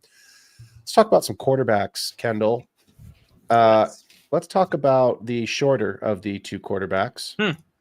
That would be Mr. Kyler Murray. How do you see Kyler's outlook this week? I have him at 6 in this game, so I have him as a must start. But is this a game that is maybe a bit of a kind of coming off the bye? Everyone's healthy. I know it's Seattle. Lumen Field is loud. But is this a game where Kyler kind of reestablishes some rhythm with MHJ and maybe runs around a little bit, or just kind of gets you there? I'll tell you what, it's definitely a game I'm looking for that specifically. I'm looking for what is the connection with MHJ, right? What is the target share specifically? Like, what are those targets looking like? What's the short yardage versus longer yardage, target share looking like? Like, I'm actively looking at this as some games are scout games. Some games are actively don't watch it. Don't remember it. Don't look at the box score. It never happened, right? This is the opposite. This is, I need to know what happens here, right? Because I also want to know what to make of the Seahawks defense. How are they approachable? The Cardinals seem to have an offense that can choose what it wants to do. Like on paper, it should be decent through the air. McBride and MHJ is pretty formidable. It's not like league breaking, but it's formidable. And then Connor's just fantastic, and it's been really hard to stop him. Like, Connor has been the bright spot to their overall offense. He's been the stabilizing force, rain or shine. So I expect them to lean into Connor until it doesn't work. And it's like, how does the offense and the team respond if it doesn't work? And I got to be honest with you, I don't have a strong projection one way or the other. I just don't. I would rather not make a strong take on this game one way or the other when it comes to betting or exposure. And I will say I'm going to lean on this game as a litmus test for what I do rest of season with some much heavier weight than I would normally. If I had to pick, I'm leaning the Cardinals' run game should be good, and I think McBride is going to be fantastic. But I think because McBride's fantastic, I would maybe limit MHJ's projections. I think JSN is still very, very good. I like him quite a bit. That being said, the Seahawks all healthy all at once. How does it break down? I don't really know. So I can't give. This is one of those games I have not good confidence in giving advice, but I can say that because of the bipocalypse, how they're going to perform, I'm not sure. But are you going to start all the main culprits? Hell yeah, right? I don't think there's many questionable situations. And if there are, I'm going to lean on people in this game. Yeah, I mean, I have Marv at 21, so I have him as a low-end wide receiver 2. I have Trey McBride at 3, so I have him as the high-end tight end 1. And I have Connor at RB 10 this week, so a low-end RB 1. So I'm lowest on my rankings in terms of volume and where they fit in the 1-2 conversation on MHJ. But to me, it's like the only way outside of a busted, crazy big play to like Michael Wilson or Greg Dortch, something to that effect. I think the way that the Cardinals win this game is by leaning on their 3 big guys. And I do think if they're going to win this game, that's how they're going to win it. So I'm starting all 3. Obviously, I think the challenge is going to be like, if you are just so banged up at running back, can you take a shot with Trey Benson? I wouldn't.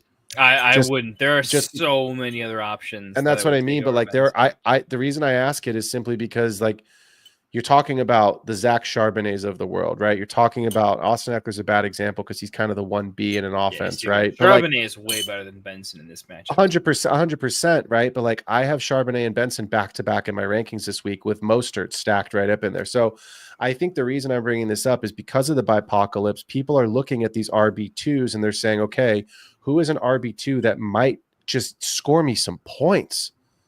You know what I mean? Like you're not going to go find whoever the RB2 is in Dallas. No, I mean it's a fair point. Like I have Devin Singletary at 41. You're not like if you're like not the Tyron I'll say Tracy owner, like Roshan is the highest guy I have ranked. Roshan's a good name here, lineup. right? Like I have Roshan over the handcuffs here. I think is worth asking. I have Cam Akers over Benson, over Charbonnet. I think Cam Akers has a legitimate shot at least being relevant. He did last week in a non-injury finishing situation. It's not far ahead of them, but I do have them ahead. So I hopefully that shows some relative strength in what I would do. From there, I think it's Charbonnet, then Benson. Charbonnet makes the cutoff for me where game script will get him 6 targets for 5 catches and is playable, where Benson in either game script I think is just too out of it for me. It's too volatile. Yeah, I would still start Charbonnet in like a dire situation and be like, all right, he can get 5-6 carries for 30 yards. He can also catch 3 passes for 30 yards, and he can just get me like a serviceable 7 or 8. And that's not 14 or 15, but damn, it's not 0. And I think the reason I bring those names up is because we wouldn't be talking about them if this was last week when there was 2 teams on bye, right? So like we have to go this deep this week because of the amount of players that are on bye. And that's before we even talk about guys that Steelers played last night, the Browns played last night. Nobody had a good game in this. So you're already lower than your fantasy projection because you played those players. They didn't hit their projections, or you've got guys that are out, that are banged up, right? That aren't playing. So let me ask you this then. If that's where it's going, let me throw this back at you. And you can feel free to throw it back at me. Do you wait? And I'm sure the answer is probably it depends. So like if it's truly it depends, let me know. But let's assume that you don't know if you need to buy every single win. It's close though. Let's just say it's close where it's not guaranteed. But you might need to kind of think about winning almost every game to get in. Okay. Do you go with if the starter is injured, this player is way more valuable, and literally pick him up and plug him in because you have to, because you have 4 to 5 starters all on bye, and they're all alphas. You can't drop a single player. So you have to basically play a player, and you're debating whether or not, do I go based on PPG this week, or do I go based on overall range of outcomes? Who's more valuable potentially ROS if it's close? Does that make sense? Because that's where I could see maybe changing your answer between, I think there's a big 4 between like Jerome Ford, Roshan, Cam Akers, Trey Benson, and maybe Charbonnet. I call those a 5. I mean, I'm still always going to default to who is going to actually, if the starter goes down, be able to get me real points based on talent. And I'll reference this to illustrate my own point. It's the Alexander Madison effect. It's the Miles Sanders effect. Alexander Madison and Miles Sanders were drafted in the 4th and 5th rounds last year for 2 reasons. Number 1, they were the presumed, and they were, starters for their team with no competition, remember, and they were going to get everything. It was volume, and we know volume is king. And 2, they were on teams where we expected that they were going to have to chase games, and they were also decent enough pass catchers that we had seen where they could get a little bit of extra work and a bump from pass catching. Here's the problem. We forgot that neither of them were that good. So I don't want to go and get Cam Akers in the assumption that Aaron Jones gets injured. Sorry, where did my brain just go blank? Yes. No, you actually nailed that one, but I think your point's correct. Are you saying that like Cam Akers is not a great player? So I don't think Cam Akers is a great he's not player. very good. We're like, Charbonnet and Benson are actual kind of top prospects, and if they I were mean, to get the job, they have RB1 up. Benson is we think Benson is a good prospect. We haven't seen it, right? I think next year. I mean, I think we both can agree. Charbonnet is the best prospect. Charbonnet is the best prospect because we've seen him produce actual fantasy relevant numbers when KW3 has been out. So that's who I want, right? Austin Eckler can produce solid fantasy numbers when Brian Robinson Jr. is out. There is only one. Correct. But I'm saying like those weeks that B-Rob missed, Eckler was on, what was it, two or three touchdowns? 20 points a game. I mean, yeah, I mean, it was crazy, right? Shit, So there is only one Detroit Lions that has there's only one team in the league where you can legitimately start both running backs and both running backs can produce relatively equal numbers. There's only one team that can do that. So if I start to then take that look down the line of like, okay, what happens if, sorry, folks, I don't want to manifest this, but let's just say a certain running back in Baltimore is no longer available. Is Justice Hill really going to replicate what Derrick Henry can do? Absolutely not. But can he get you a third of that, 33% of that? Can he get you 25% of that? Probably. Is that moving the needle for me? Maybe. No, that's not. You're right. Exactly. Maybe not. That's not moving the needle for me. So that's how I look at it. And you know this because you and we talk football every week. We're dynasty guys. Right. Yeah. And we do this all the time, all year round. But you and I are always looking for ceiling. I'm looking for upside. Right. I get it. You can't always go and trade for Jamar Chase. You can't always go and trade for Saquon Barkley. I get it. You can try. You can, right? But like my point is that you can't just go and fill your roster with, the ceiling players. Sometimes you're going to have to, no matter how good your team is. You and I were talking about a pre-show. I have to start Jonathan Brooks in a dynasty league this week because my two starting running backs are Bijan Robinson and James Cook. So I have no running backs. My backup running back, thankfully, is Jaylen Warren, who had a monster night last night, and he had 25 points for me. I thought he was pretty big for him. One of those funky leagues where I get a couple of bonuses. So in a full PPR, he got me 25 points. But my RB2 is Brooks because I do not have another running back on that roster. You got a lot of Brooks and Benson, I think. I do, but I'm just so top heavy receiver-wise on that particular roster. I always am on my teams, but on that roster. So, no, you don't start Jonathan Brooks, but I don't want to take a 0. I'd rather get 2 points out of Brooks than 0. But that's where I'm at with some of these other guys. So 2 more games. We're getting there. We are going to get there. On Sunday Night Football this week, the 8-2 Philadelphia Eagles as 2.5-point road favorites will travel to Los Angeles, Ciudad de Angels, to play the Rams in a 47.5-point game. So Devonta Smith is not going to participate in football this week, which is a big bummer because we all love Devonta Smith.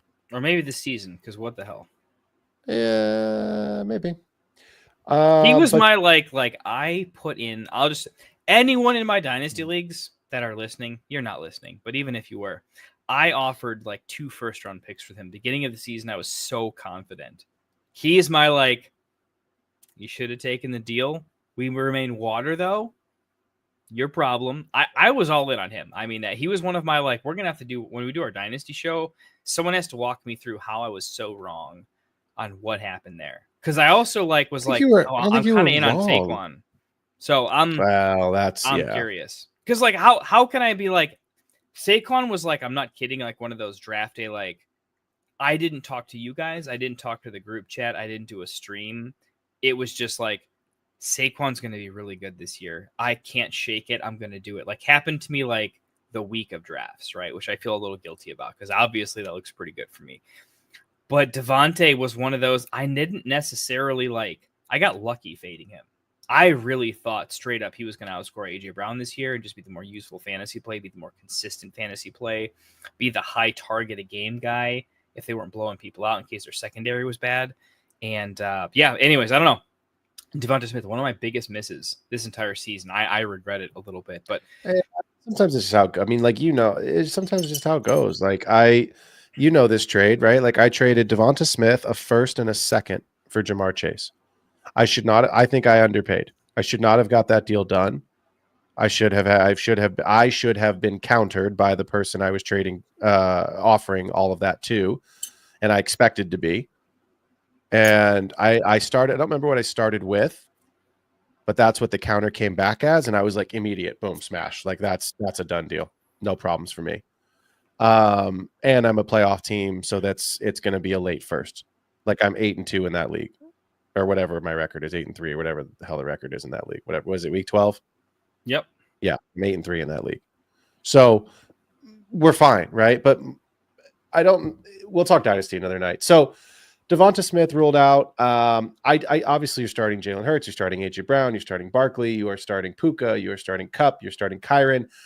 I think with the Devonta Smith news, Dallas Goedert becomes a must start this week. Do you agree? He on might that? have already almost been by apocalypse. Like there's 12 tight ends starting in a 12-team league, right? Yeah. So who else is making it in over him? I think he was already in, if I'm being real. But of course, now he's like definitely in. I have him at 9, so he was in there for me anyway. Yeah, I'm think, with you. Like I think he does bump him higher in my hierarchy, but realistically, it was not changing a decision. Yeah, so I think it's less of like, is he a must start, and more of like, I think his ceiling's a little higher now. Yeah. I think you think you've got a couple of extra targets. He that was may go like, that may go his way. Him too because I have Kelsey type of a thing. Like, yeah, Maybe. I think you really think about it now. Maybe it's possible. I'm doing that in a league right now, in a dynasty league. I'm flexing Hunter Henry as a secondary option, because I think my other options are like Sterling Shepard and like Darius Slayton, who I think's been questionable all week, and Tommy DeVito and all this stuff. So it's not what I want to do. But Trey McBride's my starter in that league, obviously, is my tight end, and I'm like, you know what? Hunter Henry, compared to some of these other receivers, if he gets me 5 targets for 50 yards and one of those targets happens to be a 4-yard touchdown. Goddard's over like Andrews for me probably right now. Goddard, that's probably pretty close, but he is over Andrews for me. He's over Hawkinson, I think, this week. That's probably meaningful. I like that. That's kind of a meaningful one. Yep, and I have him over Laporta. Yeah. With his, I think that's fair too. It's same in my rankings too. So those are some guys, right? Hopefully they answer some questions, but for the most part, like if you are screwed at tight end like the rest of us, and you can't pick him up because you just can't, you're probably starting Hunter Henry or something. You got to do what you got to do. So I don't want to talk about Jahan Dotson because he's just not.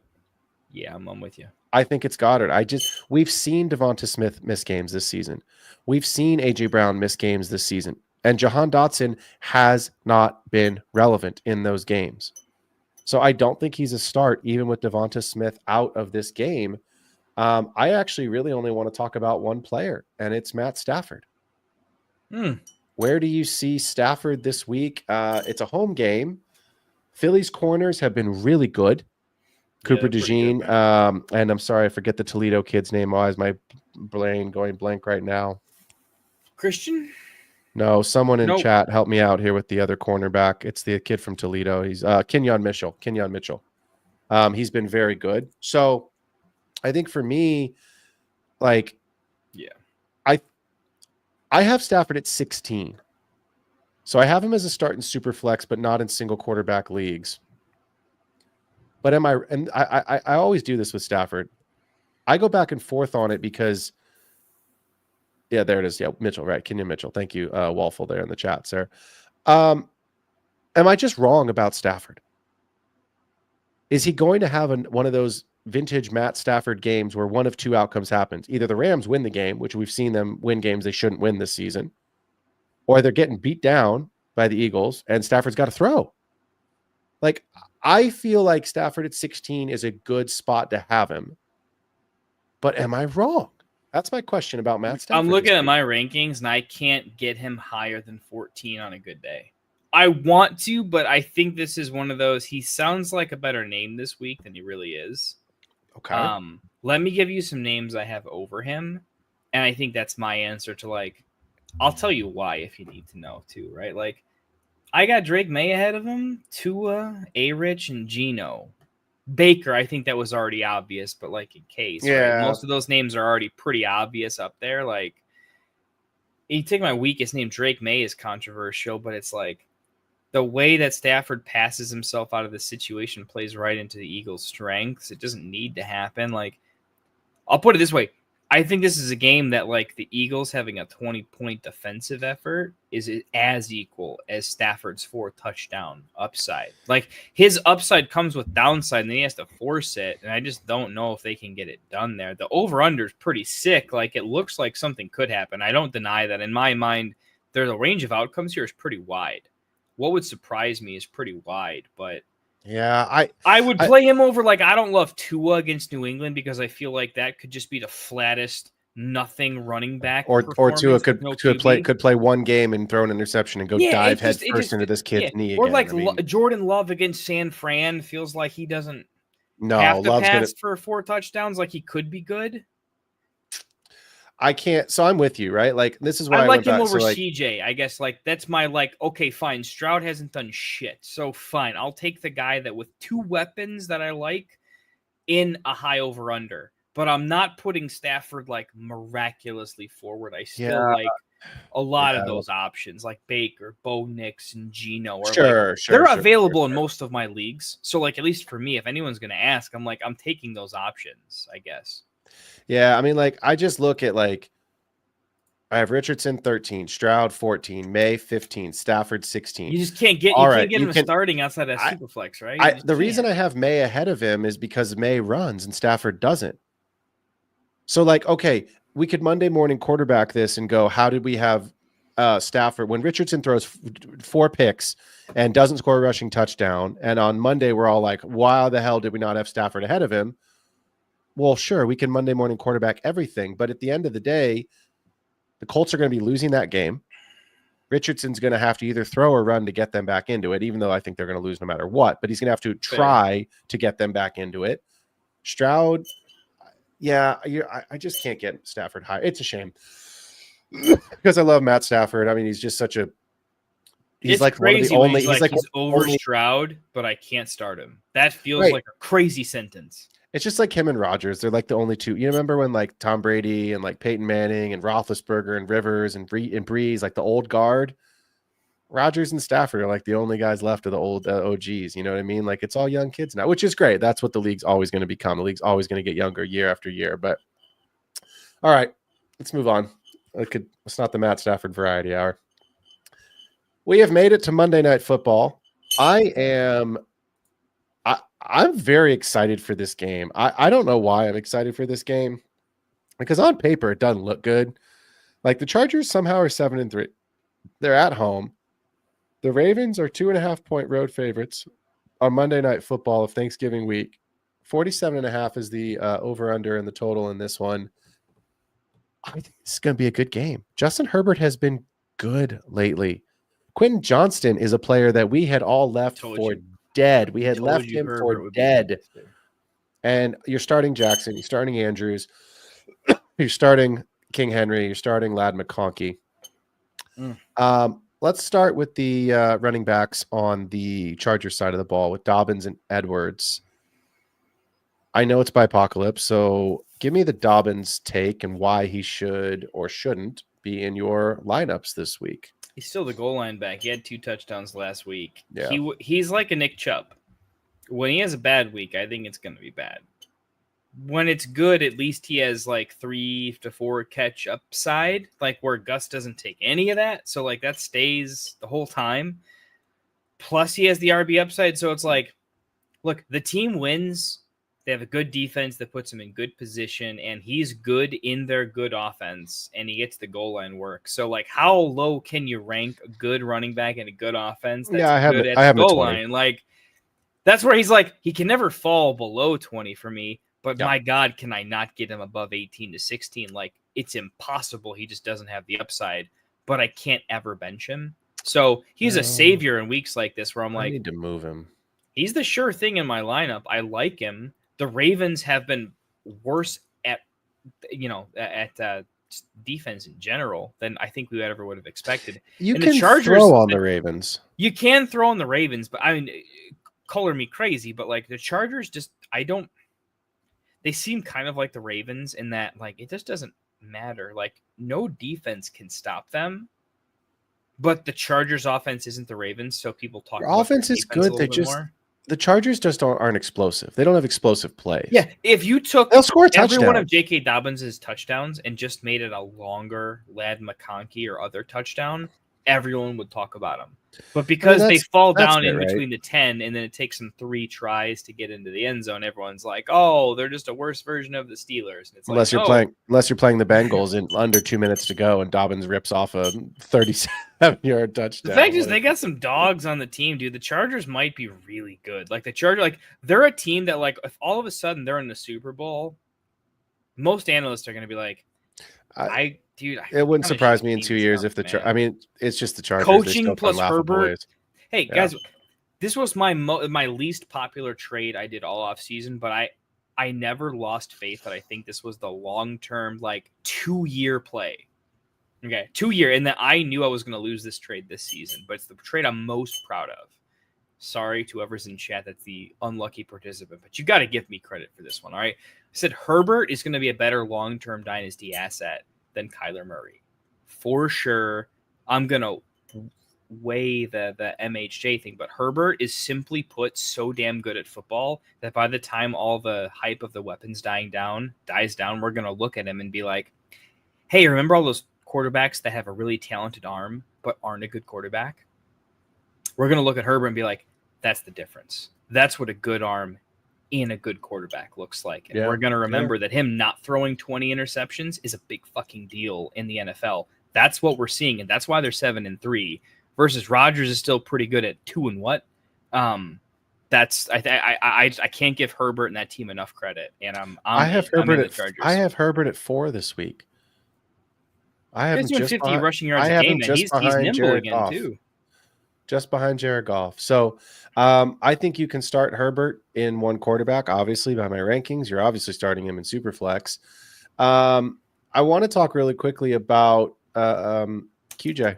And it's very, as you all know, it's very off-brand for me. And you, I suppose. I'm the guy that believes that QJ and Xavier Worthy should be roommates, together, and they should go and get an apartment together and just talk about whatever it is they talk about. But look, QJ has been relevant lately. I have to thank him. I had him as an anytime touchdown on my parlay card, 6 for 6 on that one. So thank you for that. It was my most questionable line last week. Is he going to get an anytime touchdown? He has scored 3 touchdowns in the last 3 weeks. His target share is fine. Like, it's inconsistent, but it's fine. But he's playing 80+% of the snaps. Is he startable this week for you? Yeah. Any high over under where it looks like the Chargers can't just like J.K. Dobbins the game, I'm in. I'm in because it's like one of 2 things happens. One, it's crazy. I'm going to throw out something that no one's ever heard before. Good quarterback strategy. Sometimes they throw to whoever's open. Sometimes they don't. Sometimes they don't. Sometimes they do. There's very few good quarterbacks. It sucks, right? But here's the thing. When JSN, I would love for him to have JSN, but when Huge is open, he gets the ball, right? Yeah. There's a difference, though, and when he's not forced the ball. That's why Herbert doesn't have 20 turnovers. And that's look at the balls that have been thrown QJ's way, okay? I'm not there. I'm not there at anointing him a great wide receiver. I will give him credit. He's not dropped a lot of passes. And I think some of those throws, look, it was him versus the ground because the defender wasn't close enough. And can we give Herbert a little bit of credit for that, right? Yeah. Yeah. I'm just going to go ahead and say, what if those balls were thrown by anybody else? Herbert threw him some absolute gorgeous dimes in the end zone. Can we give Herbert most of the credit? QJ, let's just be real. We thought there was no way in hell he was catching that wide open pass, and we're impressed that he is. But let's leave it at that, okay? Good job. He did not make an OBJ catch. He did not do anything crazy. He used both of his God-given hands, and he needed both of them to still chest catch the football, okay? Yeah, so I'm going to take away most of that catch because it wasn't impressive. He was just open in the end zone. So, again, I like him because that offense is functioning well, but I don't project him ridiculously. That's why I think the bets for him are better if it's not catches and yardage. If it is the touchdown bets, those are the good ones because Herbert will find him when he's supposed to be open, but not when he's not. Yeah. Yeah. I mean, I have QJ at 27 this week. So in a 2 wide receiver league, he's in consideration for your flex. In a 3 wide receiver league, he is a startable player. Again, 3 touchdowns in 3 weeks. I think he is a very high candidate to get another one this week because I think this is a game that they are going to be more competitive than people think. I do think it's a close game, and I think they're going to have to score because the Ravens should score. Zay Flowers is obviously a start. I want to talk about one final player, and then we are going to hit the Q&A. It is Isaiah Likely. I have him at 18. He was the darling to start the season. Andrews was, I don't know, missing in action. And then all of a sudden, Mark Andrews comes back and is catching multiple touchdown weeks, and Isaiah Likely sort of takes a back seat. Now Isaiah Likely sort of has reinserted himself into this, was the reason we're talking about him, right? So 75 catches. He did not have 75 catches. He had 75 yards last week. You can throw on the Chargers. It's the bipocalypse. It's the tight end market.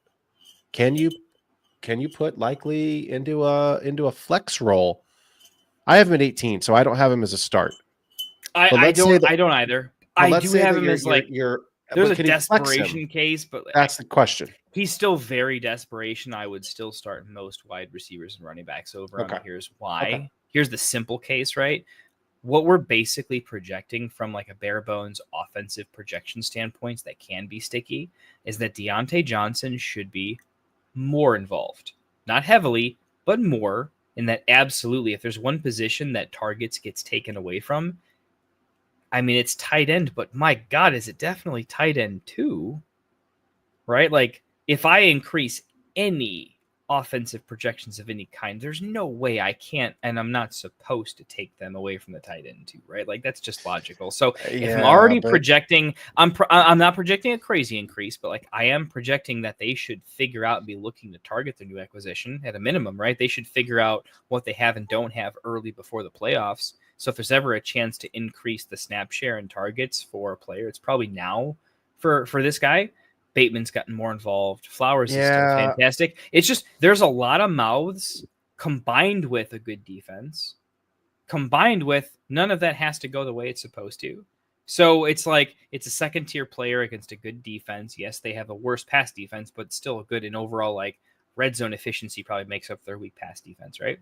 And I'm struggling to find an upside case for him where I would rather find a defensive matchup where I think that the tight end could be a more of a focal point, say like Hunter Henry for the Patriots, who really lack and have an ambiguous wide receiver core. That's a good comp. Where like I don't think the Ravens have an ambiguous wide receiver core. I think they have a wide receiver core that has never really been needed outside of Flowers to win games. And so it's shuffled around the same pie. And Likely is just there's not enough pie to give back to him in an average game script outside of a deep touchdown that I think brings him within relevance, where the downside is 2 targets, 1 catch, 12 yards. And that's downside that honestly isn't that bad considering most tight ends have a downside of 3 points. So what's 1 versus 3? I just look at this. I go back to what we talked about earlier. The question you asked me about the backup running backs, the RB2s. I go back to ceiling, right? Like I have Bateman at 44 this week, and I'll just transparent with everybody. Once I get past 50, I stop ranking them because it's like we're not even going to work. Like Deontay Johnson did not get ranked for me again this week. He's not in my rankings. Yeah, he's outside of my top 60. So I would have Isaiah. Yeah, exactly. I mean, Isaiah Likely, I would play ahead of Deontay Johnson. Deontay Johnson. Here's what's going to happen. Deontay Johnson, when the Ravens are in the first round of the playoffs, assuming the Chiefs are the number 1 seed, Deontay Johnson's going to catch 1 12-yard touchdown that's going to win them the game, and everyone's going to be like, what a great trade. Deontay Johnson has done fuck all for fantasy. He has done nothing. Yeah. Or he could have the Pacheco game. He could have the not Pacheco game, like Kareem Hunt's first game or something along those lines, where it's like the Juju game. First game back, 120 yards for 120, and they lose their next game. But my God, was he a fucking hero for one game? That guy could plausible as hell. All right, that's it. That's Monday Night Football. So let's do some questions. Let's get all the way back up to the top. And appreciate y'all being with us. It was a big, long show tonight. I know normally we do part 1 and part 2. We did it all. Drop us a super chat. We're looking for the questions too, right? Like chat, please let us know any and all questions. Give us as much what your league setting is. What we would love to hear personally what you're thinking. Right. I don't know if this is a thing, but I notice in chat a lot of times it's, hey, just what do you guys think? We would love to hear what your baseline thinking is too. Like what philosophy, what basis you're kind of going off of. It's just intriguing for us to know like what you're thinking of too. But let's hit it. It's a bipocalypse. So if anything, I think we're really curious. Do some questions. If y'all have want to shoot us a super chat, we will be sure to stop what we are doing and go ahead and get to your question immediately. But to start off, Armin would like to know if he should sit Debo for Disley and Otten. Purdy is out while McConkey is limited and Evans returns. Kendall, I will start with you. I already know my answer on this. I will start with you. This is really close because Debo has so many ways to get involved and score. But Otten has proven it more often for me. It's not like an upside case. It's like I've seen it 3 times already. His usage is ridiculous. His red zone usage is ridiculous. He's what the team needs to score. It's rare that I see a position in a high volume, high red zone efficiency situation, which can almost only happen at elite tight end. And it actually trumps Debo's dual usage. So I actually take Otten over Debo here. Interesting. I would still play Debo. There's ways for him to get involved. I like Otten, but I struggle with, can the Giants keep up in this game? And Mike Evans is back. And if he doesn't get the touchdowns, it's a Purdy thing for me too. It's also I expect the passing touchdowns to evaporate, where I think CMC is going to be utilized so much more heavily in the red zone, where I feel like Debo's touchdown upside goes to a level where it's just unfortunate for. I love the 49ers as a system, but when you take out their starting quarterback, it's hard for me to lean on. Like the head coach is a player for me, and like the algo for like how I look at their team, and I give them like bonus points for having a head coach with nuance to him. And when you take out the QB, I have to take out the head coaching influence too, and that just decreases their offensive efficiency. I guess that's just like where I'm at with it. Yeah, sorry, Armin. I know that doesn't help you. We're a little split on this one, but I think we can both agree we would not put Disley in there. So at least that helps you a little bit. That's fair. We did this one earlier. Will Hayes, should I start? Excuse me. Who should I start at the flex spot? Javonte, J.K. Dobbins, Christian Watson, full PPR. It's not Christian for you, is it? I think the too Christian many Watson? 4-catch games. I can't do Christian. No. I guess this one to me is easy. I take JK pretty easily. It's just like JK versus Javonte. Like one is just a better version at the same position of the other, and then it's kind of easy from there. Yep, I'm taking J.K. Dobbins here. Yeah. Roberto Perez, what up, y'all? Hey. Are you trading Ramondre Stevenson and AJ? I assume this is AJ Brown for Bijan and Amari Cooper. Oh man. My initial thought is like, so if I'm never starting Amari Cooper ever, would I just do Stevenson and AJ for Bijan? I don't know that I would. Team dependent, but I guess I lean against it. You got to have a pretty crazy roster to not need Stevenson and AJB to just upgrade PPG for Bijan, right? I am not doing this trade. As much as I love Bijan, Amari Cooper is not active right now. He's on a bye this week. AJ Brown's the focal point of that offense. Devonta Smith just went out. We assume it's a 1-week injury, but we don't know. It doesn't matter even if it's not, because AJ Brown is the focal point. I mean, Saquon, but like from a pass catching perspective, AJ Brown is the focal pass catcher there. I don't see enough of an upgrade for AJ Brown to be upgraded into Bijan, whereas I do see a drop off between Stevenson. I just can't get there. Yeah. Is it fair to say that, like, man, if Amari Cooper was like Nico 2 weeks ago, this is like very doable, because when he is healthy, he is great, but I don't know what to do with Amari. So how can I trade for him? I can't project enough upside to get him there, right? I can see it feels like desperation for the sake of desperation if you do it. You don't need to do it unless you're desperate. I mean, I guess the caveat to that is like you're getting a better running back, and running backs are so important in fantasy. But like at this point in the season, with really only 3 weeks, well, I guess this week counts. So with 4 weeks to go before the playoffs start, really 3 weeks if you're in bigger leagues and they have a 6-team or even a bye week playoff, like I just don't know that you're going to get enough of a higher ceiling from Bijan. Yeah. Whereas AJ Brown to Amari Cooper is a significant downgrade. And dude, call me crazy, but like Stevenson has outscored Amari enough times this season to be like, dude, I can't live with myself if I do this trade and Stevenson beats Amari by like 2 PPG the week after you do it. Like I couldn't physically stand it. Yeah. The other thing I would just say, this has nothing to do with this trade, but I always struggle with like for like, position for position trades, because it's like what I understand, like if it's a quarterback, it's different, right? Because like maybe you're going up at like a skill position to downgrade at a quarterback, because the quarterback variance isn't as much as the skill positions are, right? Like there was times like Tyreek Hill, not this season, but like Tyreek Hill can win you a week. Jamar Chase can win you a week.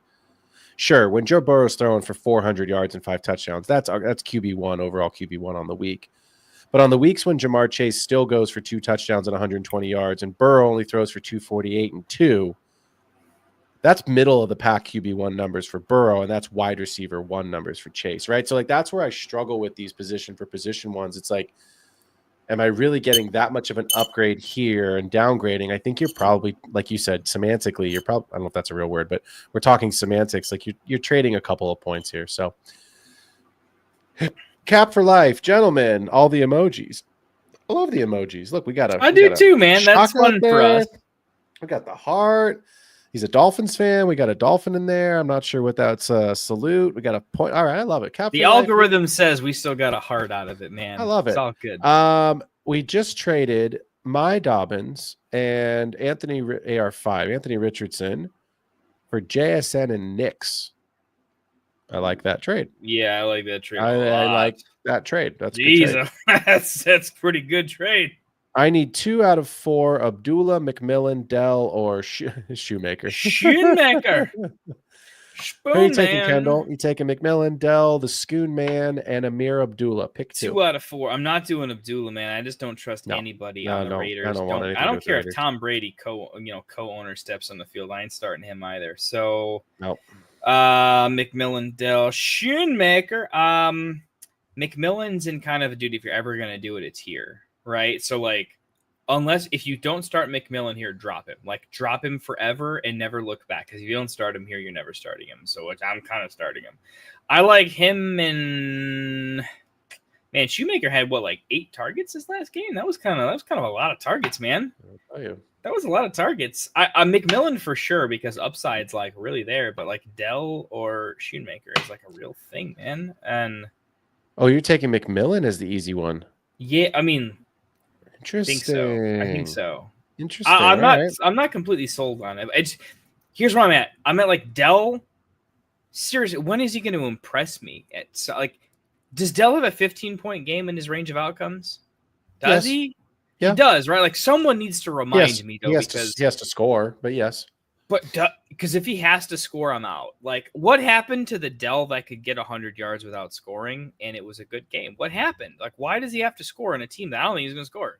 I don't think he gets in, right? So, like, do I think that can Dell catch 5 targets on his 5 balls on his 9 targets? Where'd the A-dot go? That's my biggest thing, is why can't he get some yardage on it? Do you think Jalen McMillan's getting 9 targets? I'm trying to convince myself that the Jalen McMillan pick is an awful pick, and I'm just punishing Dell, and I think I am. You're punishing Dell. I'm thinking about it now, and I'm also looking at my rankings, and I have McMillan about 11 spots lower than Dell. So, like, nope, that's not happening. I'm just really pissed at him.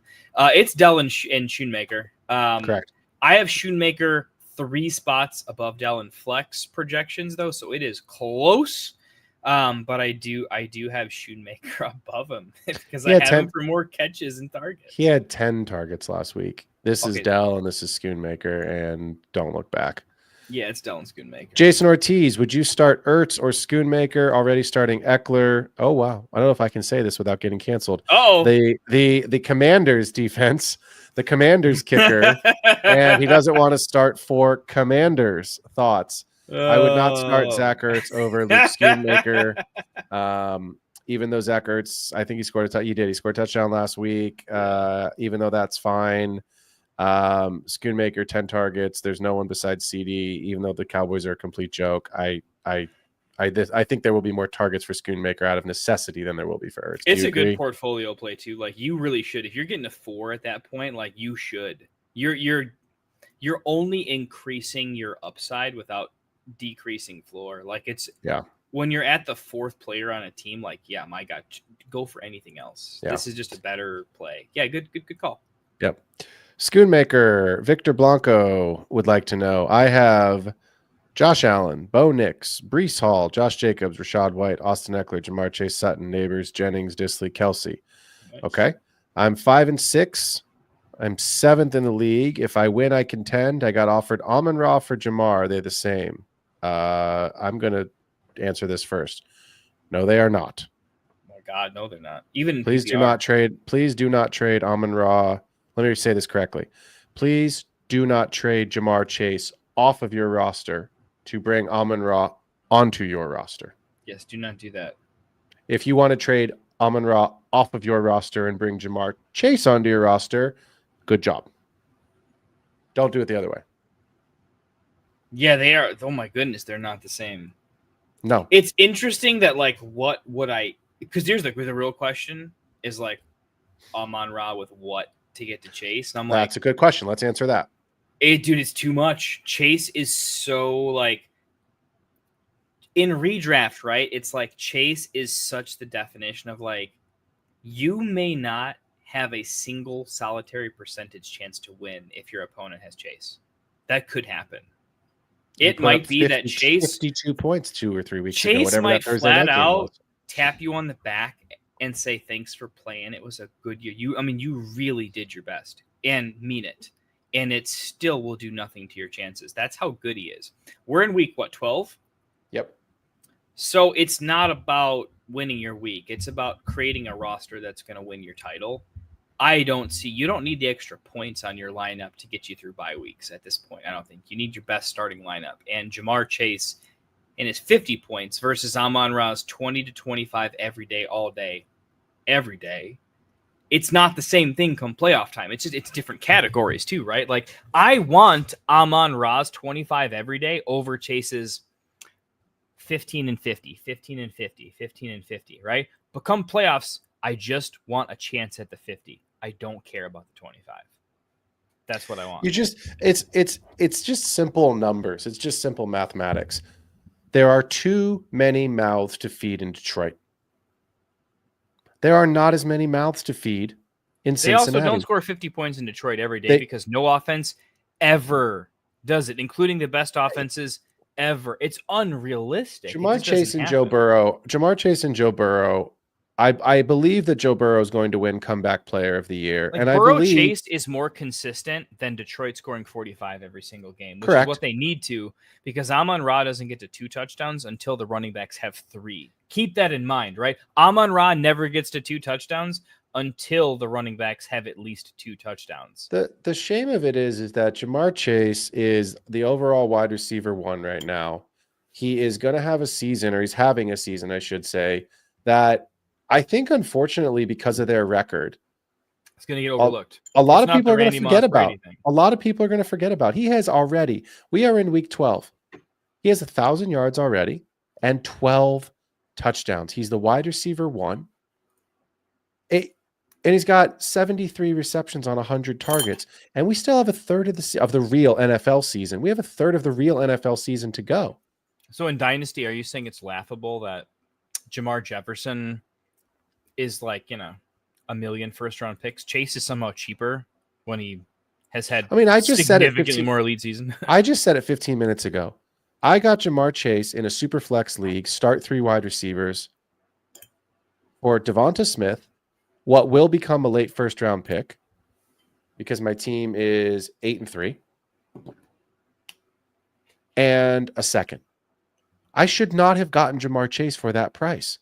Kendall, I'm not saying this to rehash the trade. You paid me 3 first-round picks from Malik Neighbors, who we think is going to become elite, and we think is going to be a plug and play. He might be like 87% of Jamar Chase on a good That's day. my point. We think he's going to be a wide receiver 1, plug and play every week, assuming they get a real quarterback for probably the next 5 to 6 years of his career. That's what he's my dynasty wide receiver 4, and that's appropriately ranked.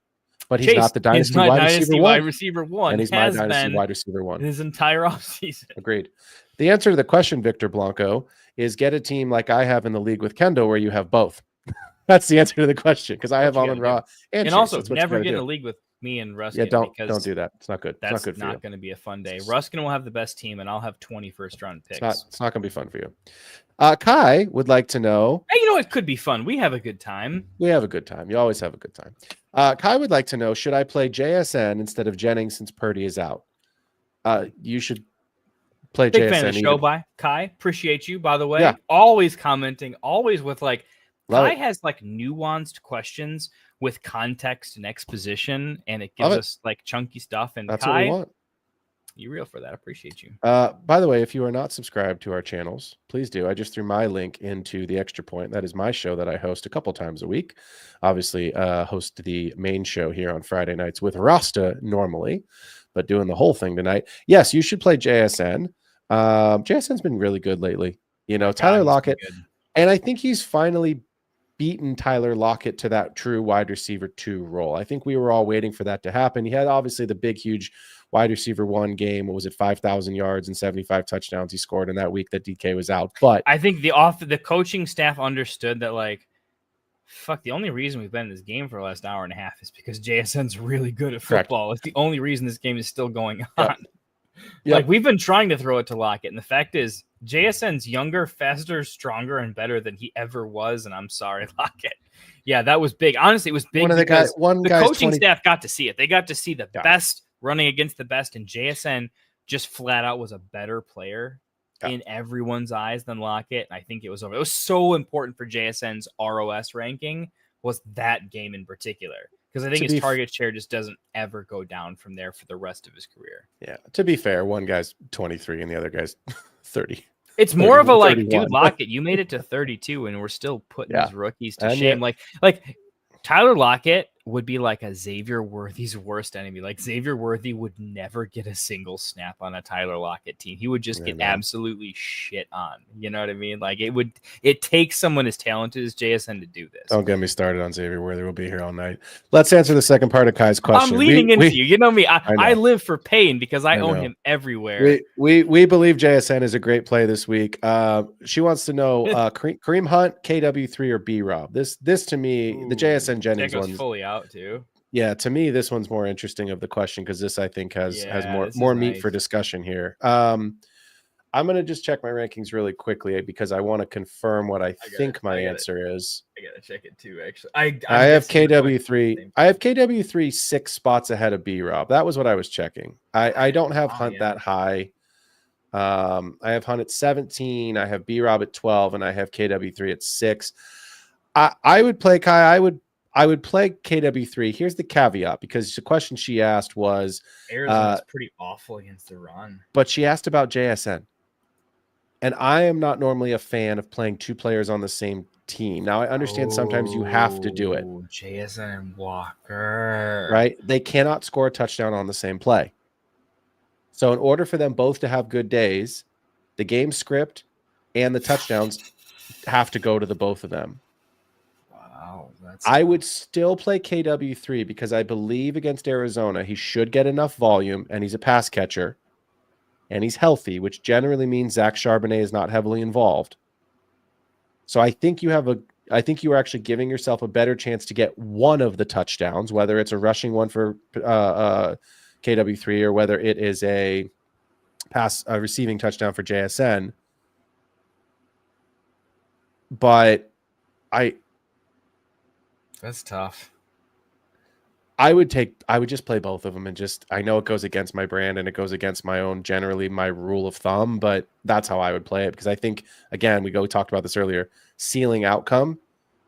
I think KW3 has the highest ceiling of these 3 running backs. So yes, they can't score a touchdown on the same play, but one of JSN and Walker could volume their way yardage wise to make up for not scoring a touchdown. Do you feel differently? This is tough. I feel differently, but for one very specific, emotional reason. Please don't say it's because the Panthers. No, I think Kareem knows this is it. His last NFL game, playing the Panthers. The Chiefs know Homeboy's about to get stuffed for the rest of the season. And in the Super Bowl, they're probably going to win. No, they are not. No, they're not winning the fucking Super Bowl. No. See, I got No, him they're on that not. one. I'm putting it on my slide Christmas there. list. Santa Claus is going to bring me because let me say this. I am fully ready to jump on the Lions bandwagon for the rest of the season because obviously the Niners are not winning the Super Bowl this year. We may not even make the playoffs at this. We lose to the Packers this week. Playoffs is going to become a stretch for the Niners. So this season might be a shot season for the Niners. And if the Niners can't win it, I am going to jump on Join America and say, go Lions. You can do it. I'm with you. Whatever their cheers and their supporting, stuff is, I'll learn. No, I'm kidding. But all right. That doesn't help her. I'm It's just fine. saying, Like, we can't agree on I'm going with everything, but Hunt it's over fine. KW3 because I think Because it's the Panthers. I think that the Chiefs are in this, like, the NFL is going to make sure we win anyways. So we're just in a mode of, like, if it's kind of your last game getting 20 touches, we're going to send you off liking us so that you come back for cheap as fuck whenever we need you to, because that's how we do. Like, you come back for nothing, we give you a ring chance, okay? They're going to stay on his good side. They're going to give him 25 touches, and it's going to be enough touches that he scores an ungodly amount of fantasy points, because if you're going to tell me the RB1 for the Chiefs against the Panthers, and you're going to tell me I should start someone else other than the RB1 unquestioned for the Chiefs over the Panthers, like, call it a system play, but there is no way in actual hell I'm going to bench the RB1 for the Chiefs over the Panthers, over literally anybody. I don't care if it's Nico Collins or fuck him. Like, I'm starting the RB1 for the Chiefs over the god-awful Panthers. All right. And I think 2 touchdowns is like minimum what he's going to be at. Like, that's the type of game I just predict. Like, what game script doesn't Hunt have a great game? A game where Patrick Mahomes all of a sudden has his first 4 touchdown performance of the season?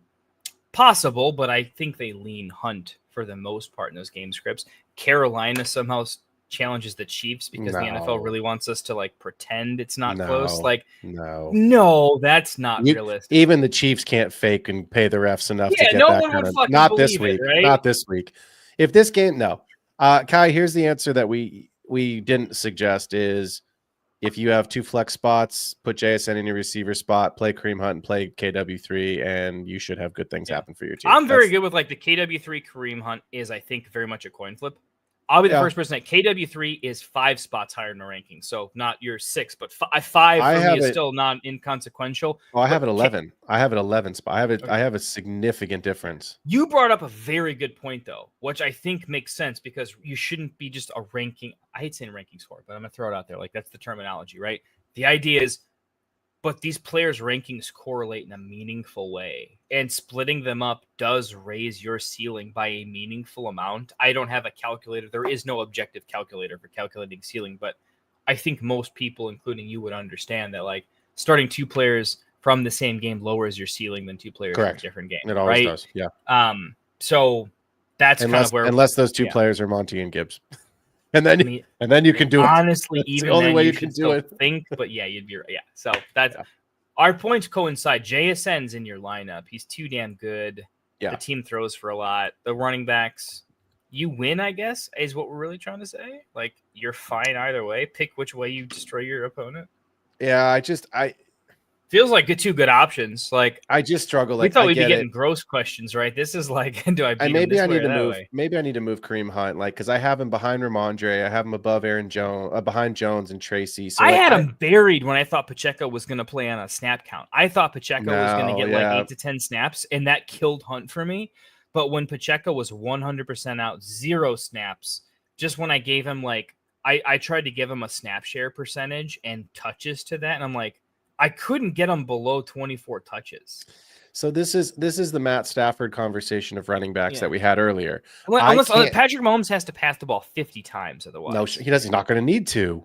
So if he doesn't pass the ball 50 times, the Panthers aren't going to score more than 12, they're going to possess the ball points. 200 times, right? So it's either Mahomes passes for 50 times or they run the ball 200 fucking times. And I just can't get Hunt. This is my problem. I have JT at 13. I can't get Kareem Hunt ahead of. So the highest I can get Kareem Hunt is 14. That makes sense. I mean, I have him just behind Monty at 16. But I have him ahead of Ramondre, Chuba, and Najee. Oh, see, I have Gibbs and Monty back to back at 7 and 8. Oh, after it's not even just last week. It's just this. We had David Montgomery as a league winner on our preseason league winner show. That was a good call. We should. And that's as of right now. Check the box, boy. That's exactly what's happened. All right. Mr. Skrilla, Brock Purdy is hurt. Thanks for reminding it. No, I'm kidding. Brock Purdy is hurt, and someone is offering me Mahomes for Andrew. I assume this is meant to be Andrews. My starting tight end is Sam Laporta. Shit, go get Mahomes, right? Yeah, I don't see the downside here. Shit. We were just talking about shit. This might be the only games Mahomes has to throw for 4 touchdowns because shit. Yeah, do it. Do it in a heartbeat. I would do this. This doesn't. I mean, to me, it's what I would like to know, Mr. Skrilla, if you're still here in the chat, give us your league size, give us your format, give us your passing touchdown scoring, because it doesn't really move the needle for me. I would like to have all the information to make. Is this tight end premium? Like, I'd like to have all the factors to truly decide, but this is still. I'm not saying it's like a crazy windmill slam dunk because Mahomes' value in single quarterback is significantly depressed. Lower. Andrews has gone up, but for me, I would still do this. I would still do this deal. Like, this is still I an easy would deal. trade Andrews for a low end QB1 if I needed to with upside. And the fact that you're getting Patrick Mahomes as a QB, the fact that we're saying Patrick Mahomes is a low end QB1, which is exactly what he is. Which, by the way, if you listen to the show and you don't normally listen to the late show, you listen to the early show, and maybe this is your first or second time hearing me, stop drafting quarterbacks in the second and third round of your draft. Please stop doing it. Yeah, it's bad. I don't like it's just going to make me upset. Actually, I take that back. If you play in a league with me, do it. Keep doing it. Yeah. Well, we'll talk about it a lot in the offseason when it comes to game theory optimal situations. And scoring. Come on. And scoring. I think I saw a stat the other day that one of the kickers has outscored like half of the quarterbacks in the NFL this season. Like here's my simple statistic, right? You drafted Jaden Daniels. You feel good? I drafted Jaden Daniels in the 12th round. Okay, drafted him 12th round.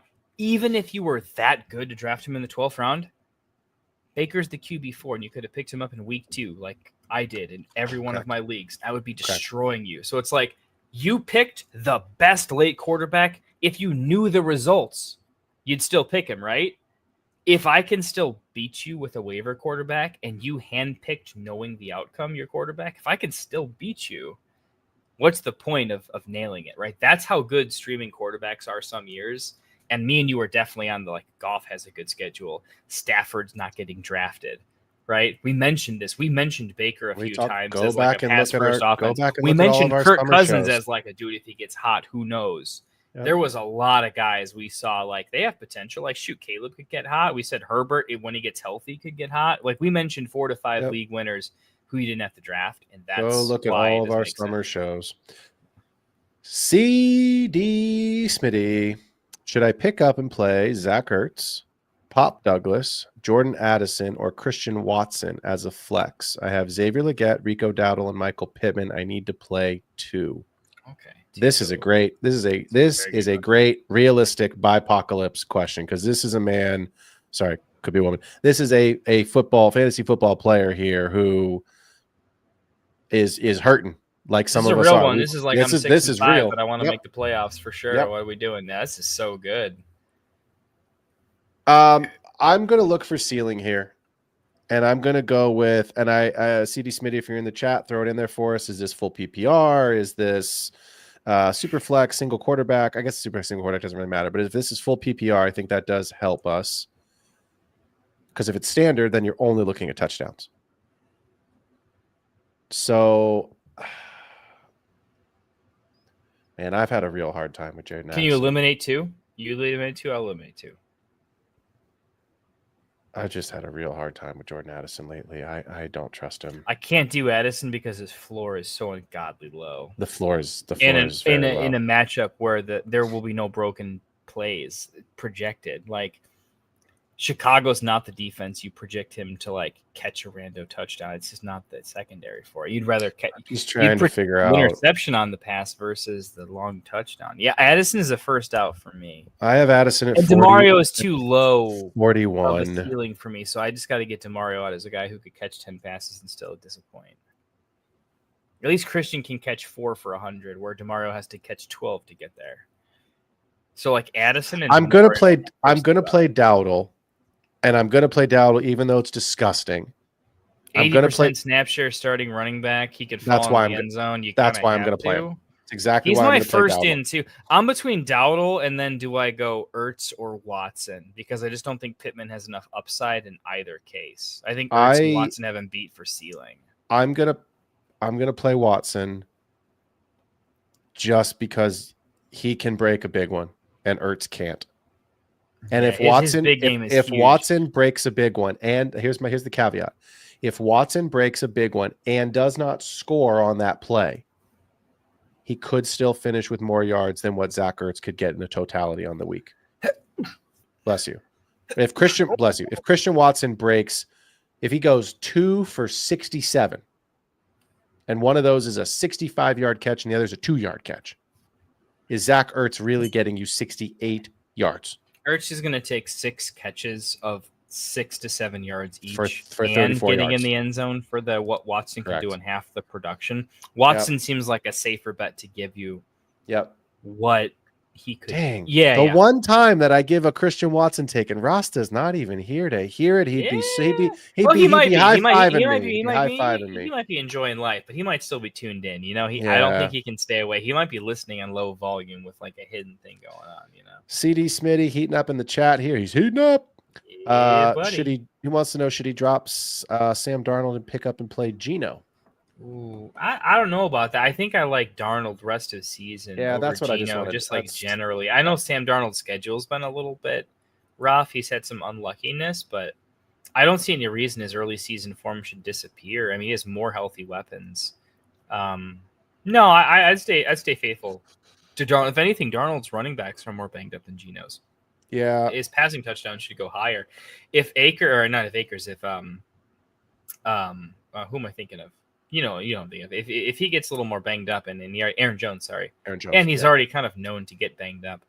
Cam Akers is not necessarily like a reliable running back to count on volume for. So like Sam Darnold actually projects to have a higher touchdown discrepancy. Real quick, is Darnold healthy? He got banged up a little bit, he's good. He said he's good to go. He's off the injury report.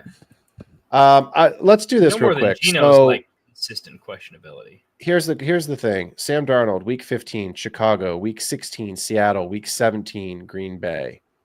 Geno.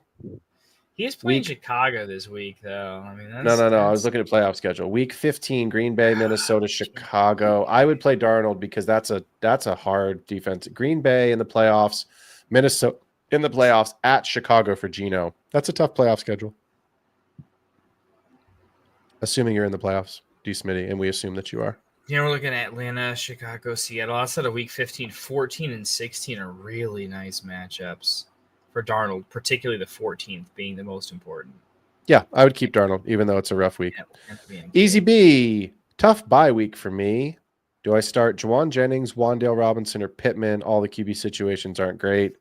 This one's actually easy for me simply because I think Anthony Richardson is the best quarterback of the 3 that are available, and I know that ain't good because he's not accurate and it's not pretty, but I don't know that Brandon Allen has thrown a pass in 2 years, and God only knows what Tommy DeVito is going to be. So you were high on Tommy DeVito earlier, Kendall. I assume this is between Robinson and Pittman for you. I'm going to take Pittman in this situation. It is. I take Pittman because I think Detroit could put 40 points up in the first half, and it might be such a negative script that like A-Rich just has to throw, and it could get to a situation where like Pittman could not just have a good game, but he could have a stupid good game because that's how bad they're losing by, if that makes sense. You catch my drift in that type of game log where that's just not prevalent to the others. So that upside's good enough for me that it separates them. Yeah. Yeah. All right. Roberto Perez has two really good ones here. He wants to know if we could pick 2, Rachaad White, Cortland Sutton, DJ Moore, or DeAndre Swift. Ooh, oh boy. Roberto Perez, I see you had asked another question just a second ago. Is this full PPR? Is this half PPR? I don't think it's going to change my answer that much. I think I know my answer regardless of the scoring format. But Kendall, DJ Moore, Swift, Sutton, or Rachaad White? Yeah, this is a tough one. Sutton's the for sure for me. His form's been Agreed. ridiculous with the quarterback. It's just there's no way Sutton's not my Full number PPR one. from Roberto Perez. Appreciate you, Roberto. Thank Yeah. you for that. So Sutton's my easy in. From there, it's weird that like Rashad White has the same projectable targets that DJ Moore does. That kind of strikes me as like, shit, why is that the case? But it's kind of accurate. Baker's the check down king. Baker is the check down king. Rashad White can get in the end zone a number of ways. DJ Moore doesn't have to get in the end zone at all. Honestly, the ceiling for DJ Moore, I have to get real and I have to admit that DJ Moore's ceiling is like 3 to 4 fantasy points, or say his floor. That's lower than you would expect from a player like DJ Moore, respectably, and with full respect on his name for that. But the offense has been that bad at times. Rashad White doesn't have that low of a floor. They're still so devoid of options on the offense that they're going to pass it to him 4 to 5 times. Yep. He's going to catch most of those. He's got some goal line looks. He has a nose for the red zone a little bit. I think Rashad White's floor is, I don't want to say significantly higher, but it's higher enough that I think it's meaningful. And his ceiling, as embarrassing as this is, maybe this is more embarrassing. His ceiling's probably higher too. They're playing the Giants. The Vikings are playing the Bears. DJ Moore has no multi-touchdown in him. Correct. In that game. I don't think where Rashad White legitimately has multi-touchdown upside. This is Rashad White and Sutton for me, and it's yeah. not, I'm with you. I had to talk myself through it. Not to keep that myself close. Sane. Yeah. For an anti-DJ Moore take. But yeah. I think I got to where you got in about 5 seconds. I just, you had to work with me a little bit, right? I've had less of the booze than you have tonight. I've been sipping my water bottle, so no, I'm kidding with you. We're good. Roberto Perez also is going to slow me down from up there. That's true.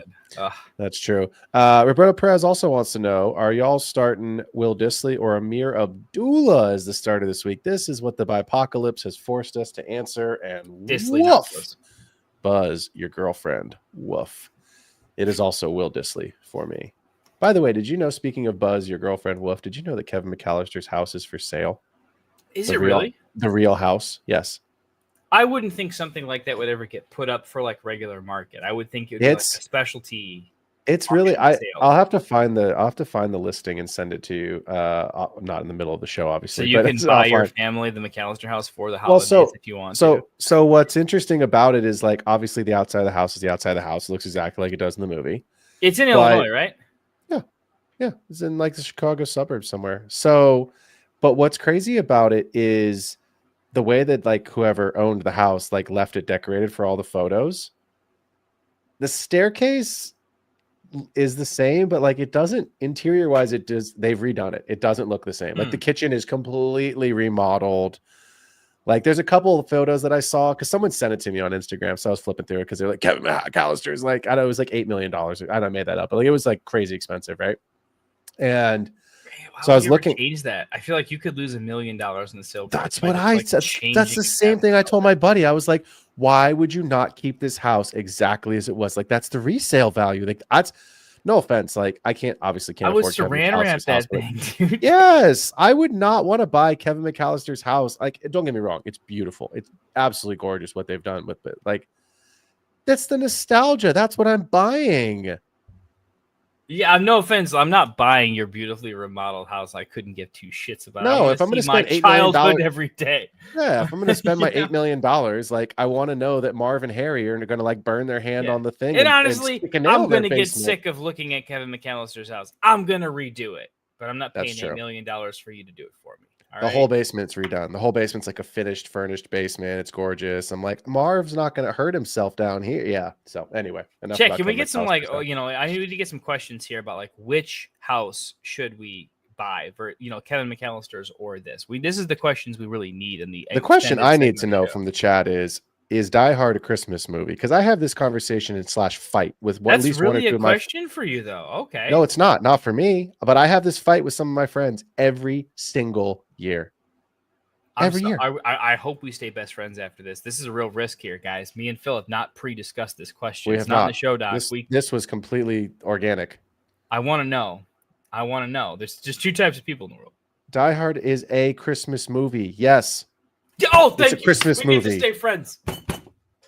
How could it not be a Christmas movie? I'm so legitimately happy. I was actually trying to figure out what my response would be. It's filmed at Christmas. It's got Christmas trees in it. If you go back and watch Die Hard, the last line of the movie is the limo driver saying, "Man, if this is Christmas, I got to be here for New Year's." Right. How much more do you need to prove that it's a fucking Christmas movie? I don't think he would have been as goodwill overall if it wasn't Christmas. He's kind of a piece of shit. He's been a piece of shit for a long time. Christmas, he needed it to feel better and do better. All right.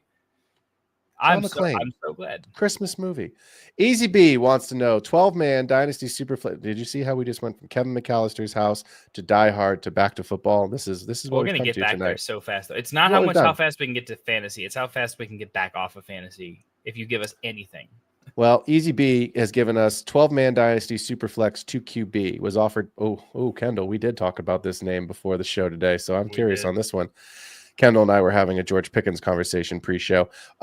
He was offered George Pickens and a late 25 first and third. Oh, excuse me, I read that wrong.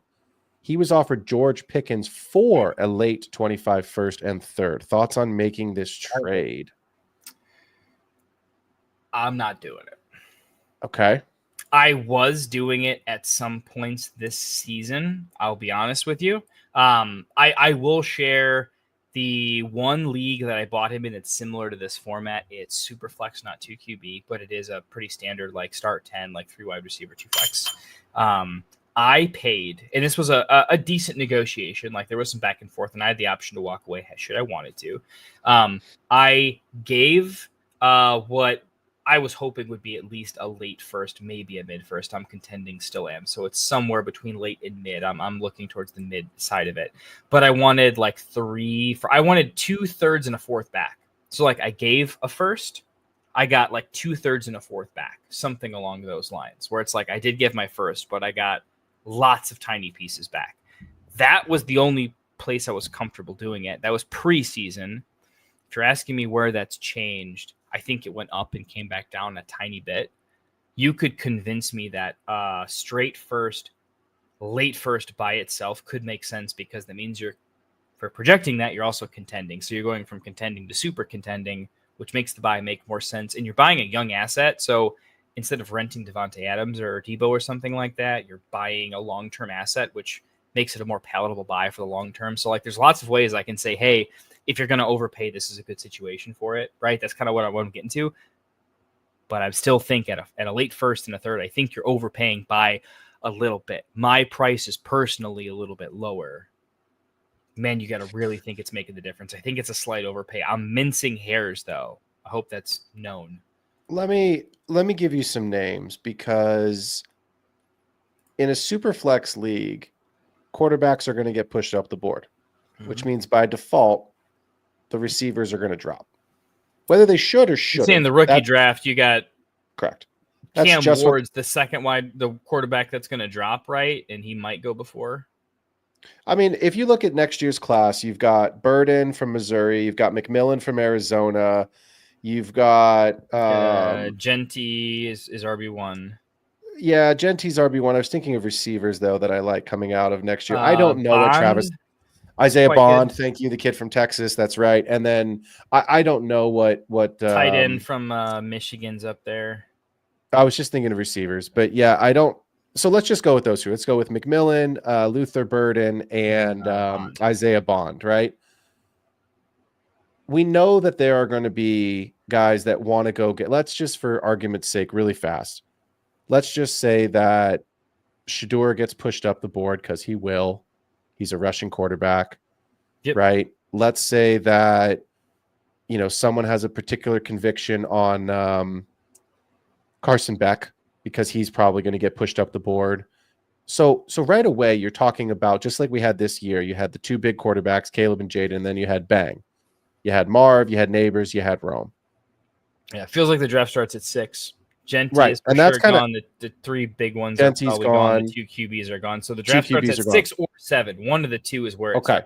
All right. So let's say that you're looking at, I just pulled our league, the Hall of Fame. Okay. I just pulled our draft results. which I didn't have any picks in this year because I traded, but I have a loaded roster, so that's fine. I traded all my picks, and that's okay. But the rest of the draft was this. Would you rather have George Pickens or BTJ? BTJ. Okay. BTJ was the 110 in our league. 10 team, but yeah. 10 team, but He also went a little bit late, but yeah. Which is fine. Would you rather have Pickens or McConkey? McConkey. Would you rather have Pickens or Drake May? May. Would you rather have Pickens, Superflex, of course. Would you rather have Pickens or Bowers? Bowers. Okay. So, Emeka Buka, thank you, Alec Villarreal. I appreciate that. That was another name. I kind of have him the same tier as he's the Ohio State kid. McMillan. He's very good. He's very good. But he's definitely in tier 2 with that. Yep. I agree with that. So Buka is very good as well, right? So right off the bat, we've given you 4 names for next season that probably will be the 103 to 107 range.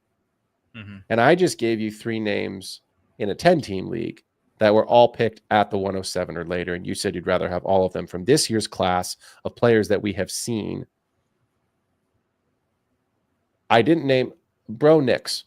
Would you rather have Bo Nix or George Pickens? Bo Nix. Would you rather have Ricky Pearsall, who was a 3rd-round pick in this league, or George Pickens? Gee, 3rd-round pick. Who you drafted? Oh, my God. Pickens for sure. Okay. So we just threw 4 names. So I'd rather have the picks in this case. I'm different. I know you've got a million first-round picks in the leagues. You know how I feel about my first, baby. I know. You can't possibly get more. What I did say the other day was you made a trade in one of our leagues the other day for a first, and I literally laughed, and I was like, Kendall loves his first. And I looked, you only have 3 first-rounders in that league. Super Bowl. Is that what it was? Well, I gave 3 of them to you. 2 of them. That's true. I know. I made a Kendall trade. I had 5 plus an 06 one. I never make Kendall trades, and I did it. I did a Kendall trade there, but I also needed to make that trade. I also never give value trades, and I gave you I paid, right? Like, there's no way you ever feel bad about the assets you got back, right? No, well, unless they all bust, but that's fine. That's on you, though, man. Like, I gave you the shot at him, though, right? Like, that's got to be on you. So here's my point that I wanted to make to answer this question for Easy B. I don't believe outside of outside of Patrick Mahomes being the quarterback for George Pickens somehow, that George Pickens is ever going to ascend to a level where he is a dominant wide receiver 1. No, I don't see it. I can't see it. Next year could be worse than this year for him, or it could be a situation where the offense gets better, but his production stays absolute vanilla year over year, where the team gets better, but he stays the same and just has a weekend roll on it. Like, tell me that's not the most favorable range of outcomes, you know? Like, he's the wide receiver. He's the wide receiver 13 right now. I'll pull a different league, so for comparison's sake, because that's a half PPR league. Let me pull a full PPR league. He is the wide receiver 13/14. Yeah, I mean, he's right there. Half and full. 1. And you could say he projects to be a 1, like an 11 or 12 ROS, because his production with Russ is much better than Fields. So that's fair if you want to project. He is, but here's the one word that I just said: dominant. He was the wide receiver in full PPR in his rookie season, wide receiver 39. Then he was the wide receiver 30 last year. I get it. They had Kenny Pickett, and they had in 2022, Roethlisberger wasn't still there. He was a 2021, and he retired, right? So who was the quarterback in 22? Was it Pickett for 2 seasons? I can't remember. All right. Oh, it doesn't matter. The point is that Pickett for a season and a half. All right. So we'll have to figure out who the quarterback was in 22. But the point being is this. I don't see a world. I don't see a path where the talent of George Pickens is a good enough talent to outperform, and this is the key, what a first-round pick could become. Yeah. Unless their defense implodes and he gets 15 targets a game. No, first-round picks can bust. We know that. We know that any player can bust, just like any player can get hurt on any play. So you can't play of like, oh, well, this guy's injury-prone. Bullshit. He can be JSN next year, though, if he wants. You know what I mean? But the Steelers, with Arthur Smith, who's going to be the offensive coordinator, are not going to be a pass-heavy team. They're going to run the ball. They're probably going to have some version of Russell Wilson / Justin Fields / insert 2025 developmental, right? Yeah, insert developmental. Alec Villarreal and Mason Rudolph was the quarterback in 2022. That's what I know. It was like half a season where there was some stuff going on there. Yeah, Mason was actually halfway decent. He was. Right. So I don't see with the scheme of Arthur Smith, with the talent of George Pickens, with the way that Pittsburgh does things, this is not a player who is going to demand every single, like, did you watch the Hail Mary last night? Yep. This motherfucker is fighting in the stands instead of trying to catch the game winning touchdown. Yep. And I'm sorry, but for those that listen that hear, like, have heard me talk before, I'm a former coach. That kind of stuff matters to me. Yeah, you're more concerned with some petty bullshit beef that you're having that you could fight afterwards about than trying to win a football game when you're a playoff team. Because what happened last night, realistically, probably cost the Steelers a chance at the number 1 seed.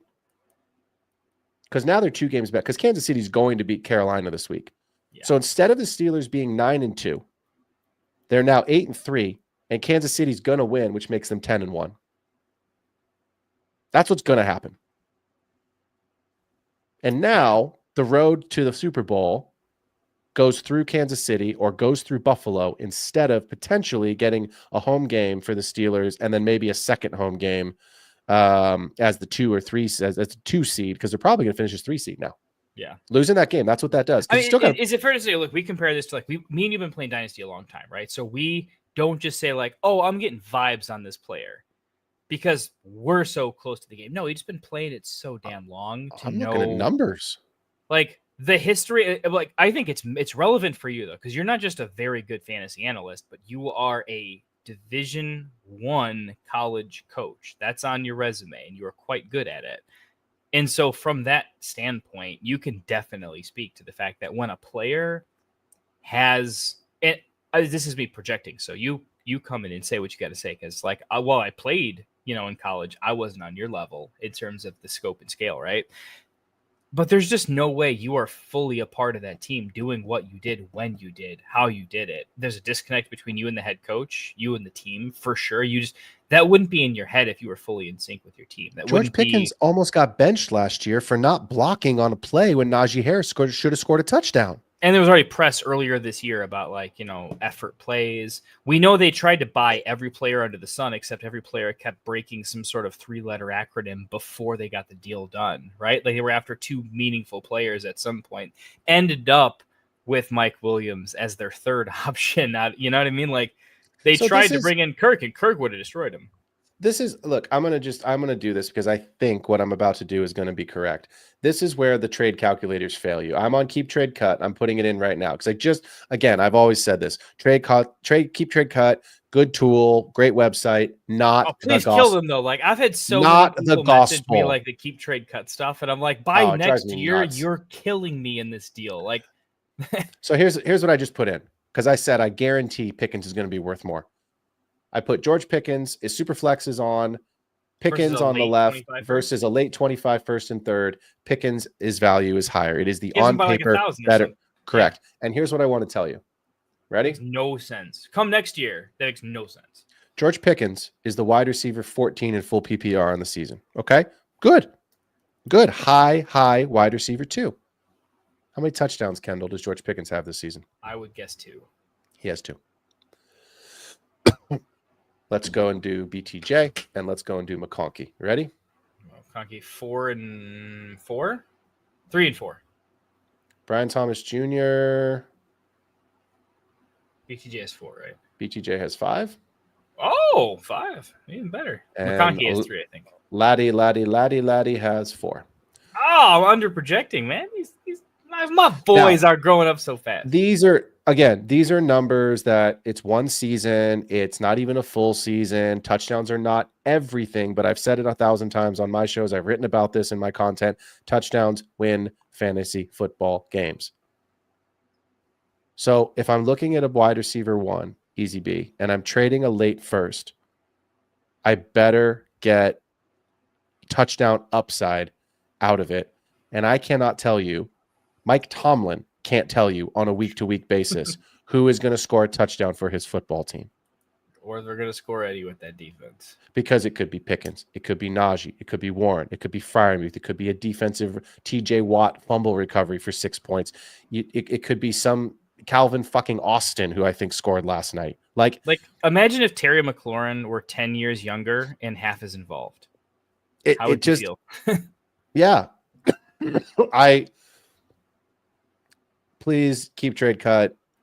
It's fine. It's a good tool. Use it to make sure you're not getting taken to the bank, to the cleaners, whatever phrase. You're not getting highway robbery. You know I want your take on this because this is like a good way to like wrap if that's what we end up doing. Is like I think we only have one question left. So a lot of people have keep trade cut takes, and like especially I want someone to clip this because like for anyone I've ever traded with and will trade with, like hear me out and listen to this, right? There are going to be plenty of times where I promise you Phil's the same way. Me and him talk trades for hours. We already have. I know the way he thinks and vice versa. We might be off by a little bit philosophically, but we're pretty tight on our valuations because of how we generate our value systems, and it's not based on keep trade cut.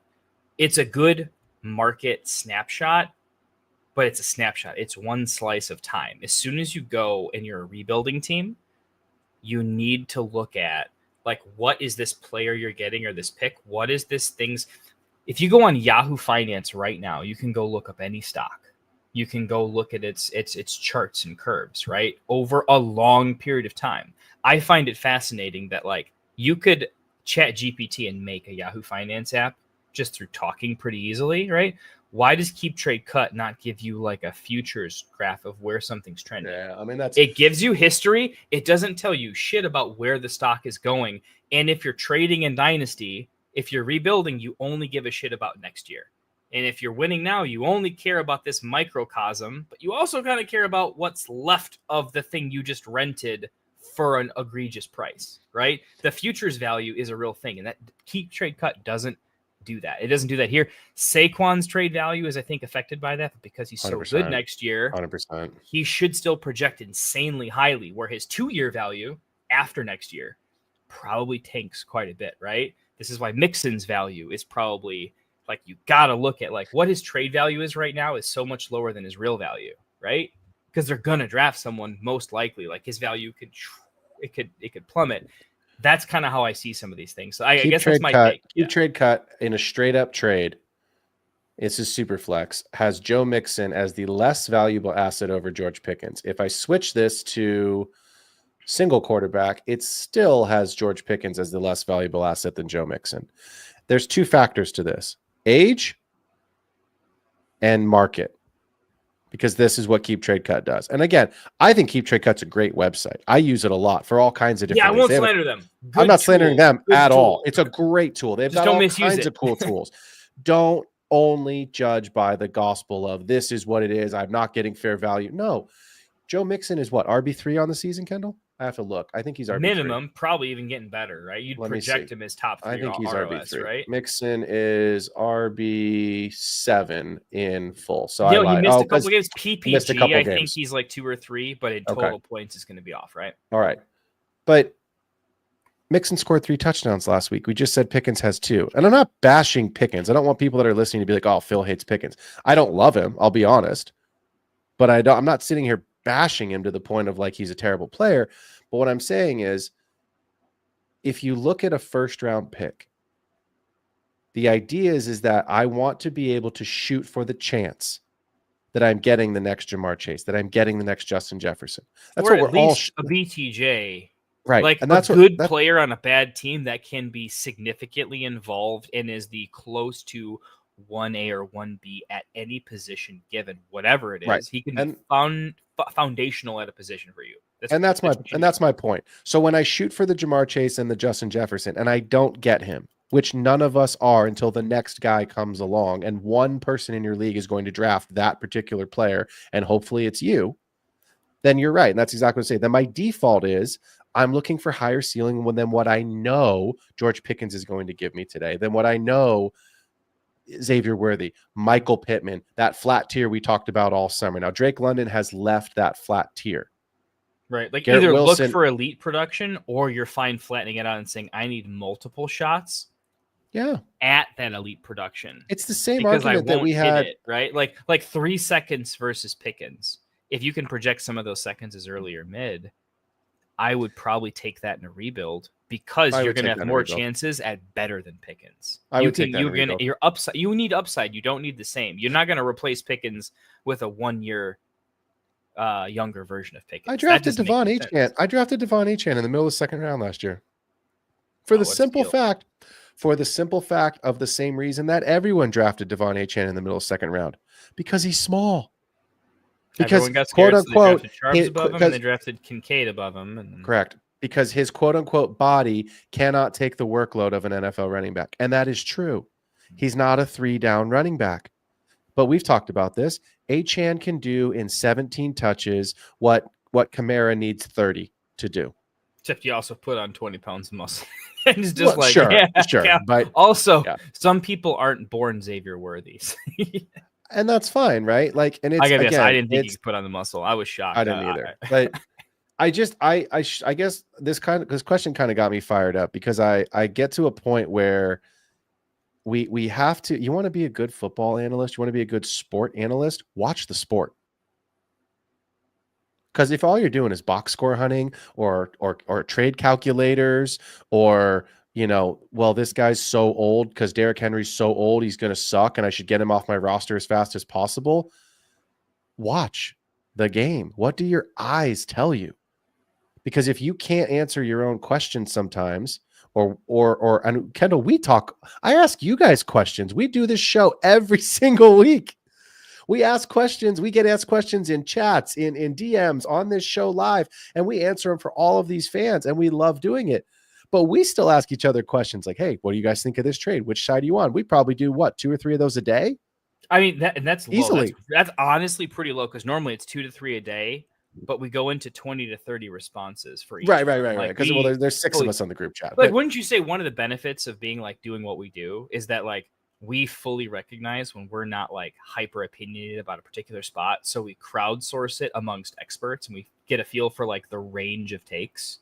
And no matter where you're at, that helps you understand market value in a very, very elite way, because you understand how people view a player, how a market views a player versus what their static snapshot KTC value is, are 2 very, very different things. Because just like you might predict a game script for a player to go one way, we might say positive or negative game script is favorable or not favorable. We can say that and do those same extrapolations for dynasty value and be right or wrong by some amount, right? But that's what we're doing.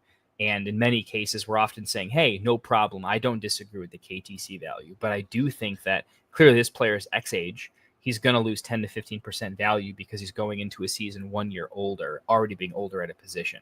That's not even being ridiculous. That's saying the KTC number is going to drop 10 to 15% because math. And you have to, if you're going to use KTC, you should also agree with that person when they use KTC's math and what it will do. It just, KTC doesn't project in the future, but if you used it multiple years, you know how it's going to go, right? I mean, I just think I just threw in, where am I? Fantasy Pros. Now the website's not updated, so I'm going to ask this Fantasy Pros question again tomorrow. I asked you guys early in the week, JSN or Debo, and our group chat was very split as to who it should be and why. Right? Yeah. Classic was very JSN. Here was his metrics. I'm on the JSN side, yeah. You were on the JSN side, right? I don't remember Rosta's answer because I had a hell of a week at work, so I missed a little bit. But Tycoon was very on the Debo side. Now Tycoon is a Niners fan. I get it, right? Fantasy Pros. I just threw it in there. Who should I start? Scoring is full PPR. They just updated it. Okay. It was 97% Debo. And they just refreshed it really quickly and changed the setting. Now it's JSN, but that's because Brock Purdy's out. But my point is that we had a very serious conversation about who should you start. Now, this was when Brock Purdy we thought was still going to start the game this week. But again, it's go with what the calculator says. Go with what the crowdsource says, the most expert. Go with what your eyes see. Watch the game. What do you believe? Who's the good matchups?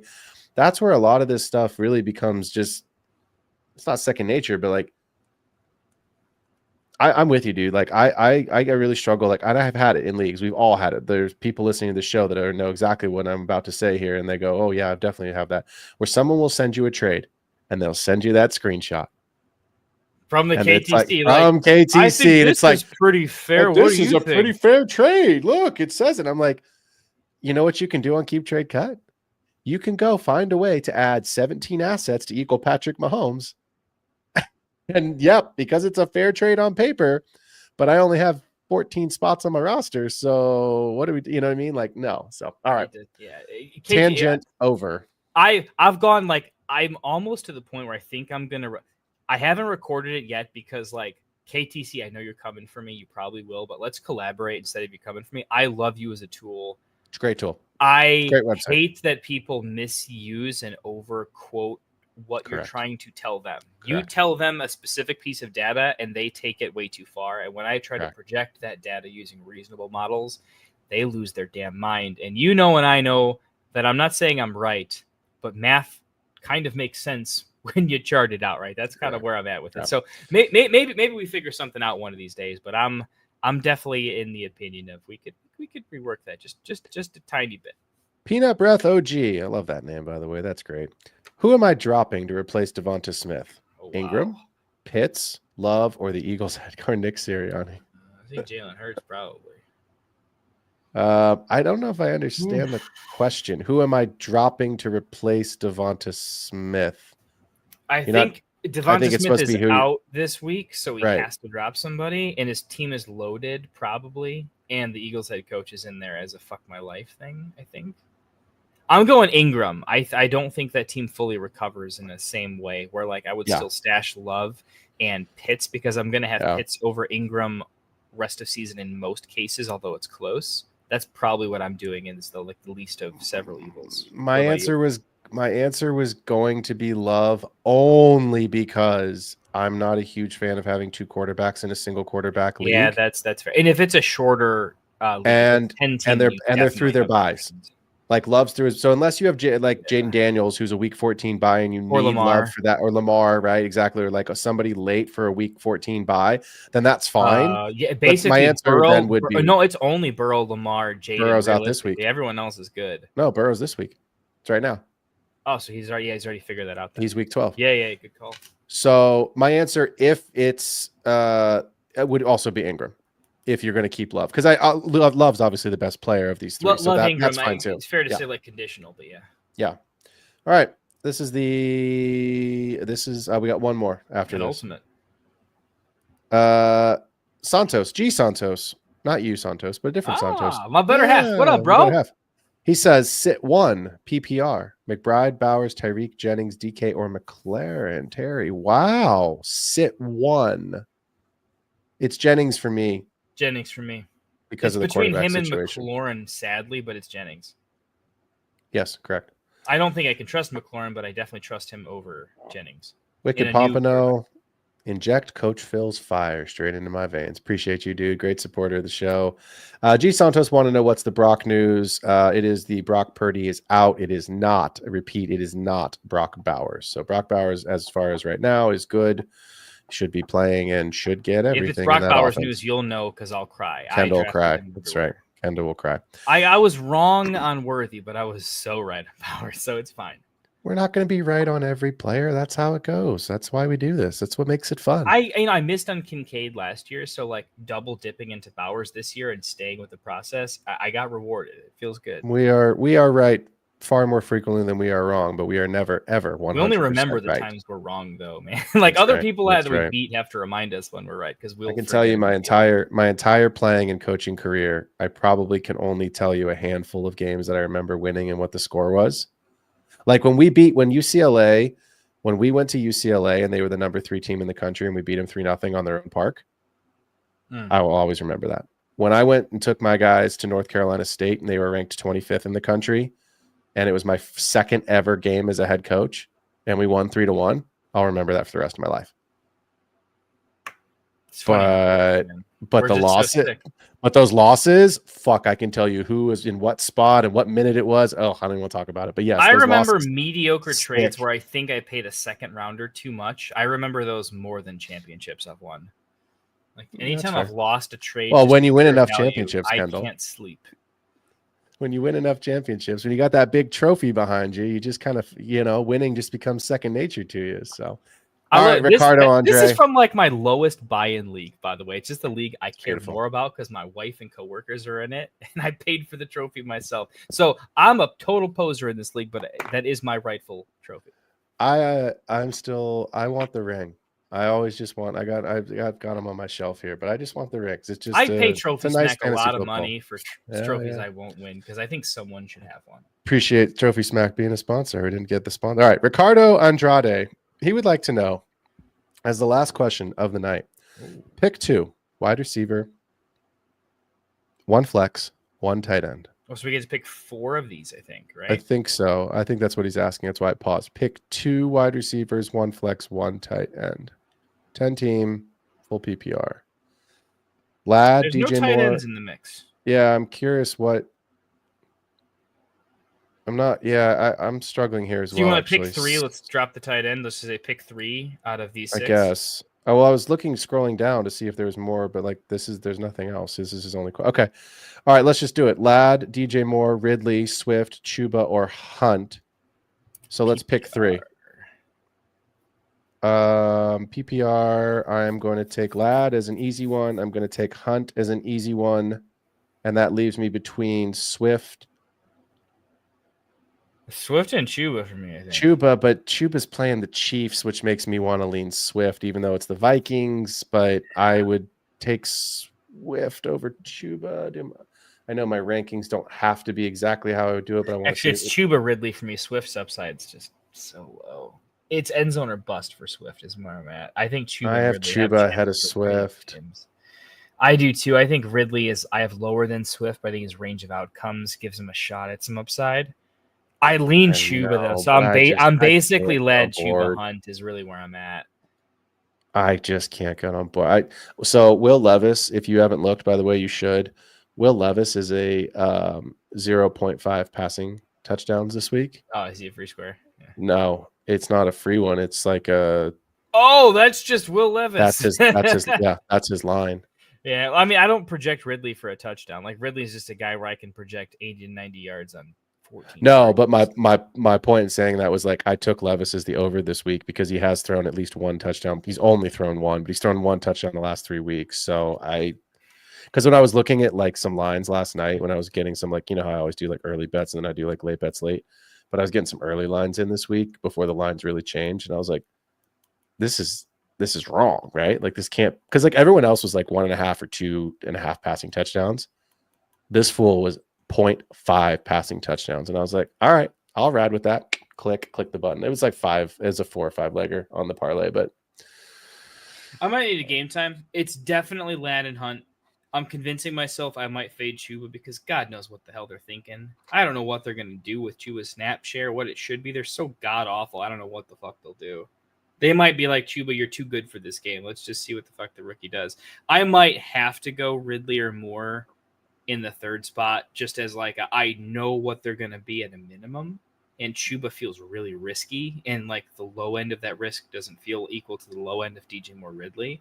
So I think, and I lean Moore over Ridley in terms of they can both get 12 targets, but I take the touchdown upside of what Caleb could do. So I'm going to finish with Lad, Moore, Hunt. But it's close between Moore and Chuba. It's really close. I'm going to take Lad, Hunt, and I'm going to take Ridley because it's full PPR. As much as I see that Chuba's got the volume, Chris Jones is an animal. Yeah. Ridley might have 10 catches. 10 catches for 80 yards is still 18 points. He also might have 3 catches for 12 yards. Yeah, I mean, I've seen enough of that too, right? But here's the point. DJ Moore's low end, I think, is 3 catches, 45 yards, 5 targets. Like it's low, but it's not as low. Ridley's floor is lower than DJ Moore. It is because they're bad, but he's the only guy there. Yeah, I think we're mincing. It's him and Pollard. Is it fair to say, like, would you take into account, and would this be your tiebreaker? Do you need a Hail Mary because you're projected to lose by 10 plus, or do you need stability? Like, if I need 10 points, I'm throwing Chuba in there. I'm not thinking twice. If I'm projected like, ooh, this is rough, I'm going Moore for like top end upside because I think Moore's upside is better than Ridley if they have a good game. So like on the outcome, we're like best overall outcome. DJ Moore catches 2 touchdowns and blows up. Ladd does the same, and Hunt blows up. I think they're the most obvious to have a blow up game. Yeah, I mean, the easy answer is Chuba, but the problem is I can see so many ways where it goes wrong. Or like they're getting For blown out Chuba. by 40 at half, and the entire second half is just like, hey, whatever, we'll play the rookie because what do you do when we? Yeah, but like you've watched the Chiefs this year, like they're the worst. Well, they were the worst undefeated team in the league. Now they're the worst one-loss team in the league. Like they are not the Chiefs. They're the strongest run defense. Their defense is what is getting them. I mean, like I'm always a guy that offense wins championship. Oh, defense wins championships. Well, except for you have to score to win games, guys. But like the Chiefs aren't scoring like the Chiefs have of the past years. Their defense is unbelievably good. Even the Giants look good against the Panthers, though. Did they?